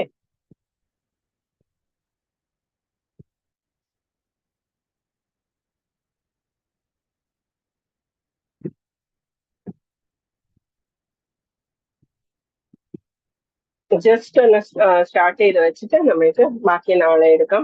ഇന്നത്തെ അധ്യായം ഇന്ന് നമ്മള് 13th ലെസൺ തൊട്ട് നമ്മൾ എന്താണ് ജ്ഞാന യോഗമാണ്, ഭക്തി യോഗം നമ്മൾ പഠിച്ചു. എങ്ങനെയായിരിക്കണം യഥാർത്ഥ ഭക്തൻ, ആ ഫീലിങ്സോടുകൂടി ഒന്ന് വായിക്കുക ലെസൺ ഒക്കെ. അപ്പൊ നമ്മൾക്ക് ആ ഫീലിങ്സ് എന്താണ് ഭഗവാൻ ഉദ്ദേശിച്ചത് എന്ന് നമ്മൾക്ക് മനസ്സിലാകും. ജസ്റ്റ് നമ്മൾക്ക് നമ്മള് ഇപ്പം ക്ലാസ്സിലിരിക്കുന്ന ആരായാലും ഇതെല്ലാം കേട്ട് കഴിയുമ്പോൾ നമ്മുടെ ഹൃദയത്തിൽ എന്താ ഉണ്ടാവുക? ആ ഒരു അലിവ് എന്ന് പറയുന്നത്, ആ ഒരു ഭഗവാനുമായിട്ടൊരു ഐക്യം, വണ്ണസ് എന്ന് പറയുന്നത്, ആ ഒരു യൂണിറ്റി ഒക്കെ നമ്മൾക്ക് വന്നു കഴിഞ്ഞു എന്നുണ്ടെങ്കിൽ നമ്മൾക്കിനി ഭഗവാൻ പറയാൻ പോകുന്ന ജ്ഞാനം, എന്തിനാ ഭഗവാൻ ജ്ഞാനം പറയുന്നത്? ഇവിടെ ഭക്തിയൊക്കെ പറഞ്ഞു കഴിഞ്ഞു, കംപ്ലീറ്റ് ആയി എന്ന് നമ്മൾക്ക് തോന്നുമ്പോൾ ഭഗവാൻ എന്തിനായി ജ്ഞാനം പറയുന്നത്? അത് എന്തിനാന്ന് വെച്ചാൽ, ജ്ഞാനം എന്ന് പറയുന്നത് പ്രകൃതി പുരുഷൻ ക്ഷേത്രജ്ഞൻ, ഇതറിയുക, എങ്ങനെയാണ് നമ്മുടെ ജീവാത്മാവ് ഈ കെട്ടുപാടിലേക്ക് വന്ന് വീണിരിക്കുന്നത്, അതിൽ നിന്ന് രക്ഷപ്പെടാൻ എന്താ ചെയ്യേണ്ടത്? ജ്ഞാനം വഴി ഭഗവാൻ നമ്മൾക്കത് പറഞ്ഞു തരികയാണ്. അപ്പം അതിലൂടെ എന്താ സംഭവിക്കുക? നമ്മളുടെ ക്യാരക്ടറിൽ എന്തെങ്കിലും കുഴപ്പമുണ്ടോ? നമ്മൾ ബാക്കിയുള്ളവർക്ക് ഒരു ദ്രോഹമായിട്ടാണോ നമ്മൾ ലൈഫ് ചെയ്യുന്നത്? നമ്മൾ എങ്ങനെയാണ് നമ്മൾ ലൈഫ് ചെയ്യേണ്ടത്? ഇതിനെ കുറിച്ചാണ് ഭഗവാൻ പറഞ്ഞു തരാൻ പോകുന്നത്. ജസ്റ്റ് സ്റ്റാർട്ട് ചെയ്തിട്ട് നമ്മൾക്ക് സ്റ്റോപ്പ് ചെയ്യാം. ഇത് ഭഗവാന്റെ ഡ്യൂട്ടീസ് ആണ്. അപ്പൊ ഇത് നമ്മൾ പഠിച്ചു. ഭഗവാൻ എങ്ങനെയാ, കൃഷ്ണൻ എങ്ങനെയാ ഒരാൾക്ക് ഏറ്റവും ഇഷ്ടമാകുന്നത്. 13th സെക്ഷൻ എന്തൊക്കെയാണ്? ഫസ്റ്റ് സെക്ഷൻ അർജുനന്റെ ചോദ്യമാണ്. പ്രകൃതി പുരുഷൻ ക്ഷേത്രം ക്ഷേത്രജ്ഞൻ ജ്ഞാനം ജ്ഞേയം എന്താണ് എന്ന് ചോദിക്കുന്നു. അതിനൊക്കെ ഭഗവാൻ ആൻസർ തരുന്നു. പിന്നെ ക്ഷേത്രവും ക്ഷേത്രജ്ഞനെ കുറിച്ചും ധാരാളം പറഞ്ഞു തരുന്നു. ചോദ്യം 5 ജ്ഞാനത്തിന്റെ പ്രക്രിയ, മോക്ഷം എന്താണ്? ചോദ്യം 6 കൃഷ്ണൻ ഉത്തരം നൽകുന്നു. എന്താണ് അറിയേണ്ടത്? What is the subject? പ്രക്രിയ എന്താണ്? വാട്ട് ഈസ് ദ പ്രോസസ് എന്ന് പറയുന്നത്? ഭഗവാനെ അറിയുന്ന പ്രോസസ്സ്. അപ്പൊ നമ്മള് ഫസ്റ്റ് ആൻഡ് സെക്കൻഡ് ചോദ്യങ്ങൾക്ക് കൃഷ്ണൻ 13.20 to 13.26 ഭഗവാൻ പറയുന്നത് പ്രകൃതിയും പുരുഷനും പ്രക്രിയയിലെ ത്രിഗുണങ്ങളുടെ അന്യോന്യ ബന്ധം എന്നുള്ളതാണ്. 13.27 to 35 ജ്ഞാന ചക്ഷുഷ, എങ്ങനെയാണ് അറിവുണ്ടാകുന്നത്, ജ്ഞാനം ഉണ്ടാകുന്നത്. നമ്മൾ ഇതൊക്കെയാണ് നമ്മൾ ഇന്ന് നെക്സ്റ്റ് ഡേ പഠിക്കാൻ പോകുന്നത്. ജസ്റ്റ് സ്റ്റാർട്ട് ചെയ്യാം, എന്നിട്ട് നമ്മൾക്ക് പോവാം. 1 to 6 അധ്യായത്തിൽ നമ്മൾ കർമ്മത്തെ കുറിച്ച് പഠിച്ചു. എങ്ങനെയായിരിക്കണം നമ്മളുടെ കർമ്മം, എങ്ങനെയാണ് നമ്മൾ അത് സറണ്ടർ ചെയ്യേണ്ടത്, ഇതൊക്കെ നമ്മൾ പഠിച്ചു. അതിനുശേഷം ജ്ഞാനത്തിന്റെ വേദിയിൽ കർമ്മം, ജ്ഞാനവും കർമ്മവും മിക്സ് ചെയ്ത ജ്ഞാന കർമ്മ സന്യാസ യോഗം ഒക്കെ നമ്മൾ പഠിച്ചു. കർമ്മത്തിന്റെ പരിപൂർണത നമ്മൾ ഭക്തി യോഗത്തിൽ നമ്മൾ കണ്ടു. അത് തന്നെ 6 ലെസൺസിൽ ഭഗവാൻ പറഞ്ഞു കൊടുത്തു. എങ്ങനെയാണ് ഭഗവാനെ ധ്യാനിച്ചുകൊണ്ട് കർമ്മം ചെയ്യേണ്ടത്, ധ്യാനത്തിലൂടെ കർമ്മം എങ്ങനെയാ ചെയ്യേണ്ടത്. പിന്നെ 7 to 12 വരെ നമ്മൾ ഭക്തി യോഗമാണ് പറഞ്ഞത്. ഭഗവാനെ കുറിച്ചുള്ള എങ്ങനെയാണ് നമ്മളുടെ ഭഗവാനുമായിട്ട് നമ്മളുടെ കണക്ഷൻ എന്നുള്ളത്, ഏതു തരം ഭക്തനാണ് ഭഗവാൻ ഇഷ്ടം എന്നൊക്കെ ഭഗവാൻ പറഞ്ഞു തന്നു. അതിനുശേഷം 13.18 നമ്മൾ ജ്ഞാന യോഗമാണ്, ജ്ഞാനത്തിന്റെ പരിപൂർണത, എങ്ങനെയാണ് ഭക്തിയും ജ്ഞാനവും ഒരുപോലെ മിക്സ് ആയിട്ട് നമ്മൾ ചെയ്യേണ്ടത് എന്നുള്ളതാണ് നമ്മൾ കാണിച്ചു തരുന്നത് ഭഗവാൻ. അപ്പം ഭക്തിയാണ് ഉച്ചകോടി എങ്കിൽ ഇതെനിക്ക് വായിക്കാൻ സാധിക്കില്ല, ഞാൻ ബുക്കിൽ വായിച്ചത് പറഞ്ഞു തരാം. ഭക്തിയാണ് ഹൈയസ്റ്റ് എന്നുണ്ടെങ്കിൽ അവസാനത്തെ 6 അധ്യായങ്ങളിൽ ജ്ഞാനം എന്തിനാണ്? അപ്പം ഭഗവാൻ ഭക്തിയിലൂടെ നമ്മൾ ജ്ഞാനവും കൂടി നേടുമ്പോൾ ഭഗവാൻ ആരാണ് എന്ന് നമ്മൾ മനസ്സിലാക്കുമ്പോൾ ആ ജ്ഞാനത്തിലൂടെ നമ്മൾക്ക് ഭക്തി വളരെ ഈസി ആയിട്ട് ചെയ്യാൻ സാധിക്കും. മാത്രമല്ല നമ്മൾക്ക് നമ്മളെ തന്നെ ഒന്ന് ഇവാലുവേറ്റ് ചെയ്ത് നമ്മളെ തന്നെ ഒന്ന് ശരിയാക്കാനായിട്ട്, നമ്മളിപ്പോ ചെയ്തുകൊണ്ടിരിക്കുന്ന എത്രയോ കാര്യങ്ങൾ, ഇന്നലെ എത്ര മാതാജിമാരെ പറഞ്ഞു, ഞാൻ ആ ഗായത്രി ചൊല്ലണു, ഞാൻ അല്ലെങ്കിൽ നമസ്കരിക്കുന്നു, പുറകെ വശത്ത് പോയി തൊഴുന്നു, ഇതൊക്കെ നമ്മൾക്ക് അറിവില്ലായ്മ കൊണ്ടാണ് നമ്മൾ ചെയ്യുന്നത്. ആ വിദ്യ എന്ന് പറയുന്നത്, ആ അവിദ്യയാണ് ശരിക്ക് പാപം ചെയ്യാനുള്ള നമ്മൾക്ക് ആ പ്രേരണയായിട്ട് ഭവിക്കുന്നത്. അപ്പൊ നമ്മൾ അവിദ്യയെ എങ്ങനെ മാറ്റുക എന്നുള്ളതാണ് ഭഗവാൻ ലാസ്റ്റ് 6 ലെസൺസിൽ പറഞ്ഞു തരുന്നത്. എന്ത് ചെയ്യണം, എന്ത് ചെയ്യരുത്. തസ്മാ ശാസ്ത്രം പ്രമാണം തേ കാര്യ വ്യവസ്ഥിതോ, ശാസ്ത്രത്തെ മാത്രം പ്രമാണമായി കരുതി നീ പ്രവർത്തിക്കൂ എന്ന് പറയുന്നതാണ്. ഇനി ശാസ്ത്രം എന്താണ് എന്ന് പറഞ്ഞു തരുന്നതാണ് 13 തൊട്ട് 18 വരെയുള്ള ഇത് ലെസൺസ്. അർജുനന്റെ 6 ചോദ്യങ്ങൾ നമ്മൾക്കറിയാം. പ്രകൃതി എന്താണ്, പുരുഷൻ ആരാണ്, ക്ഷേത്രം, ക്ഷേത്രജ്ഞൻ, ജ്ഞാനം എന്താണ്, ജ്ഞേയം എന്താണ്, ജ്ഞാനത്തിന്റെ സബ്ജക്ട് എന്താണ്, ഇതെല്ലാം അർജുനൻ ചോദിക്കുന്നു. അപ്പൊ ദിവ്യോത്തമ പുരുഷനായിട്ടുള്ള കൃഷ്ണൻ പറയുന്നു, കുന്തിപുത്ര, ഈ ശരീരത്തെയാണ് ക്ഷേത്രം എന്ന് പറയുന്നത്. ഇതിനെ അറിയുന്നവൻ ക്ഷേത്രജ്ഞനാണ്. എന്താണ് ഈ ശരീരം, എന്തൊക്കെയാണ് ഇതിൽ നടക്കുന്നത്, എങ്ങനെയാണ് ഈ ശരീരമാകുന്ന ക്ഷേത്രം എന്ന് പറയുന്നത് എന്തിനാണ്, അതെങ്ങനെയാണ് നമ്മളുടെ ജീവാത്മാവിനെ ബന്ധിപ്പിക്കുന്നത്, ഈ ഭൗതിക പ്രകൃതിയിൽ ബന്ധിപ്പിക്കുന്നത്. അപ്പൊ നമ്മൾ എന്ത് ചെയ്യണം മോക്ഷത്തിന്? ഇതൊക്കെയാണ് നമ്മൾ പഠിക്കാൻ പോകുന്നത് ഗോലോകധാമമാണ് ഈ കാണുന്നത്. ചിന്താമണി പ്രകര സത്മസുകൽപ വൃക്ഷ ലക്ഷാപ്രദേശ സുരതീർ അഭിപാലയന്തം ലക്ഷ്മി സഹസ്ര ശതസംഭ്രമ സേവ്യമാനം ഗോവിന്ദമാദിപുരുഷം തമഹം ഭജാമി. രാധാകൃഷ്ണോ ഗതിർമമ ജീവനേ നിധനേ നിത്യം രാധാകൃഷ്ണോ ഗതിർമമ എന്ന് പറയുന്ന അതാണ് നമ്മളിപ്പോ കണ്ടുകൊണ്ടിരിക്കുന്നത്. ഗോലോകധാമം ഭക്തിയുടെ പരം ആ ഒരു ഹയസ്റ്റ് സ്റ്റേജിൽ നമ്മൾ നിൽക്കുമ്പോൾ ഗോലോകധാമമാണ് ഭഗവാൻ ഇപ്പൊ നമ്മൾക്ക് കാണിച്ചു തന്നിരിക്കുന്നത്. ഇപ്പം അർജുനൻ ക്വസ്റ്റ്യൻസ് ചെയ്യുന്നു. പ്രകൃതി എന്താണ്? പുരുഷൻ ആരാണ്? ക്ഷേത്രം എന്താണ്? ക്ഷേത്രജ്ഞൻ ആരാണ്? എന്താണ് ജ്ഞാനം എന്ന് പറയുന്നത്? എന്താ ഞാൻ എന്താ അറിയേണ്ടത് എന്ന് ചോദിക്കണോ? എന്നിട്ടാണ് നമ്മൾ ജ്ഞാനയോഗം സ്റ്റാർട്ട് ചെയ്യുന്നത്. നമുക്ക് നാളെ കംപ്ലീറ്റ് ചെയ്യാം 13th ലെസൺ. ഇന്ന് ജസ്റ്റ് സ്റ്റാർട്ട് ചെയ്തു എന്ന് മാത്രമേ ഉള്ളൂ. പ്രകൃതി എന്ന് പറയുന്നത് എന്താണ്? ഭൗതിക പ്രകൃതിയാണ്. ഭൗതിക പ്രകൃതി എന്ന് പറഞ്ഞാൽ ഭൗതിക പ്രകൃതിയുടെ ത്രിഗുണങ്ങൾ എന്നുള്ളതാണ്. അവ്യക്തത എന്ന് നമ്മൾ പറയും. എന്താന്ന് വെച്ചാൽ ഒരാളെ കണ്ടാൽ നമുക്ക് അറിയില്ല അയാൾ സത്വഗുണത്തിലാണോ രജോ ഗുണത്തിലാണോ. 2 മിനിറ്റ് അയാളോട് സംസാരിച്ചാൽ നമുക്ക് മനസ്സിലാകും എന്താ അയാള് എന്നുള്ളത്. അതിനെയാണ് ഭൗതിക പ്രകൃതി അവ്യക്തം എന്ന് പറയുന്നത്. പുരുഷൻ ആരാണ്? പ്രകൃതിയുടെ ആസ്വാദകൻ, എൻജോയർ. ഭഗവാൻ പറഞ്ഞിട്ടുണ്ട് ഭോക്താരം യജ്ഞ തപസാം, സർവത്തിന്റെയും ഭോക്താവ് ഞാനാണ്. അപ്പൊ പുരുഷൻ എന്ന് പറയുന്നത് ആസ്വാദകനാണ്, ഭഗവാനാണ്, എൻജോയർ ആണ്. ക്ഷേത്രം എന്ന് പറയുന്നത് നമ്മളുടെ ശരീരം. അത് എന്തുകൊണ്ടാ ക്ഷേത്രമാകുന്നത്? അതാണ് നമ്മൾ നാളെ പഠിക്കാൻ പോകുന്നത്. ക്ഷേത്രജ്ഞൻ ആരാണ്? നമ്മളും ക്ഷേത്രജ്ഞനാണ്. നമ്മളുടെ ശരീരത്തെ കുറിച്ച് അറിയുന്നത് കൊണ്ട് എല്ലാ ശരീരത്തിലും ഇരുന്നു കൊണ്ട് എല്ലാ ശരീരത്തെയും അറിയുന്ന പരമാത്മാവും ക്ഷേത്രജ്ഞൻ തന്നെയാണ്. എന്താണ് ജ്ഞാനം? ക്ഷേത്രവും ക്ഷേത്രജ്ഞനെയും മനസ്സിലാക്കുന്നത്, രണ്ടും തമ്മിലുള്ള ബന്ധം മനസ്സിലാക്കുന്നത്. ജ്ഞേയം എന്താണ്? സബ്ജക്റ്റ് എന്താണ്?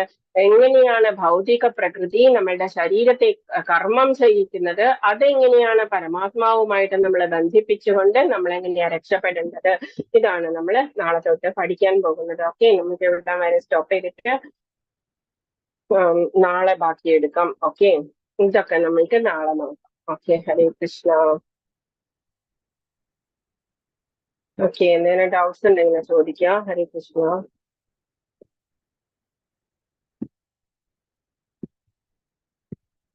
ഹരേ കൃഷ്ണ. കൃഷ്ണ മാതാജി. ഹരേ കൃഷ്ണ. ഹരേ കൃഷ്ണ മാതാജി. ഹരേ കൃഷ്ണ. ഹരേ കൃഷ്ണ മാതാജി. ഹരേ കൃഷ്ണ. ഹരേ കൃഷ്ണ. ഹരേ കൃഷ്ണ മാതാജി. ഹരേ കൃഷ്ണ. ഹരേ കൃഷ്ണ. ഹരേ കൃഷ്ണ. ഇന്ന ഡൗട്ട്സ് ഒന്നുമില്ല. ഹരേ കൃഷ്ണ പ്രഭുജി. ഹരേ കൃഷ്ണ. ഹരേ കൃഷ്ണ മാതാജി. ഹരേ കൃഷ്ണ. ഓക്കെ ഓക്കെ, മനസ്സിലാവുന്നുണ്ടോ ക്ലാസ്?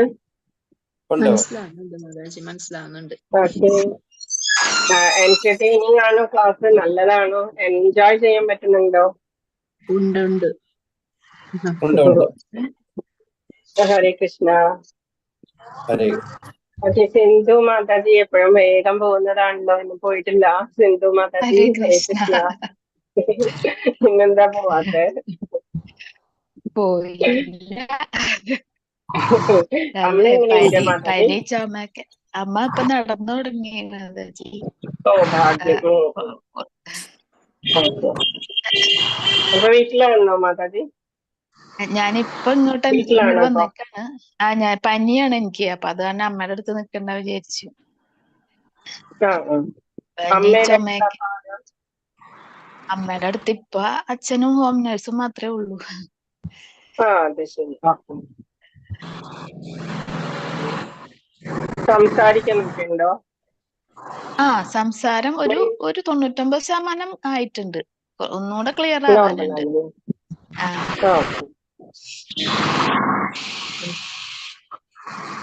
ഓക്കെ, അപ്പൊ നമുക്ക് സ്റ്റോപ്പ് ചെയ്യാം. സംഗീത മാതാജി എന്തെങ്കിലും പറയാനുണ്ടോ? ഹരേ കൃഷ്ണ. ഹരേ കൃഷ്ണ മാതാജി. Hare Krishna. First ലെവലിനേക്കാളും second level കുറച്ചും കൂടി മനസ്സിലാവണുണ്ട് മാതാജി. ഫസ്റ്റ് ലെവല് വെറുതെ ചാപ്റ്റർ കേട്ടു പോവായിരുന്നു. പക്ഷെ ഇപ്പൊ മാതാജി എടുക്കുന്ന ക്ലാസ് എനിക്ക് അറ്റൻഡ് ചെയ്യാത്ത ദിവസം ഞാൻ യൂട്യൂബിൽ കാണാറുണ്ട്. ഒരു ശരിക്കും പുതിയൊരു അറിവാണ്. ഹരേ okay, Krishna. Hare Krishna okay, Mataji.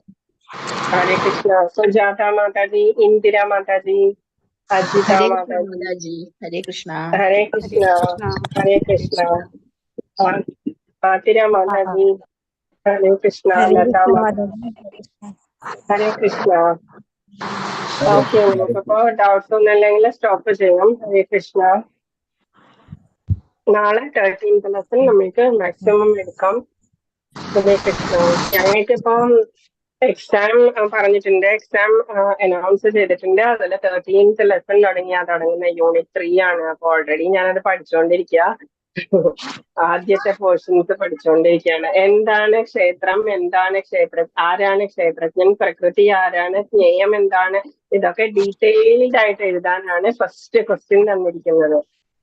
Okay, ഹരേ കൃഷ്ണ.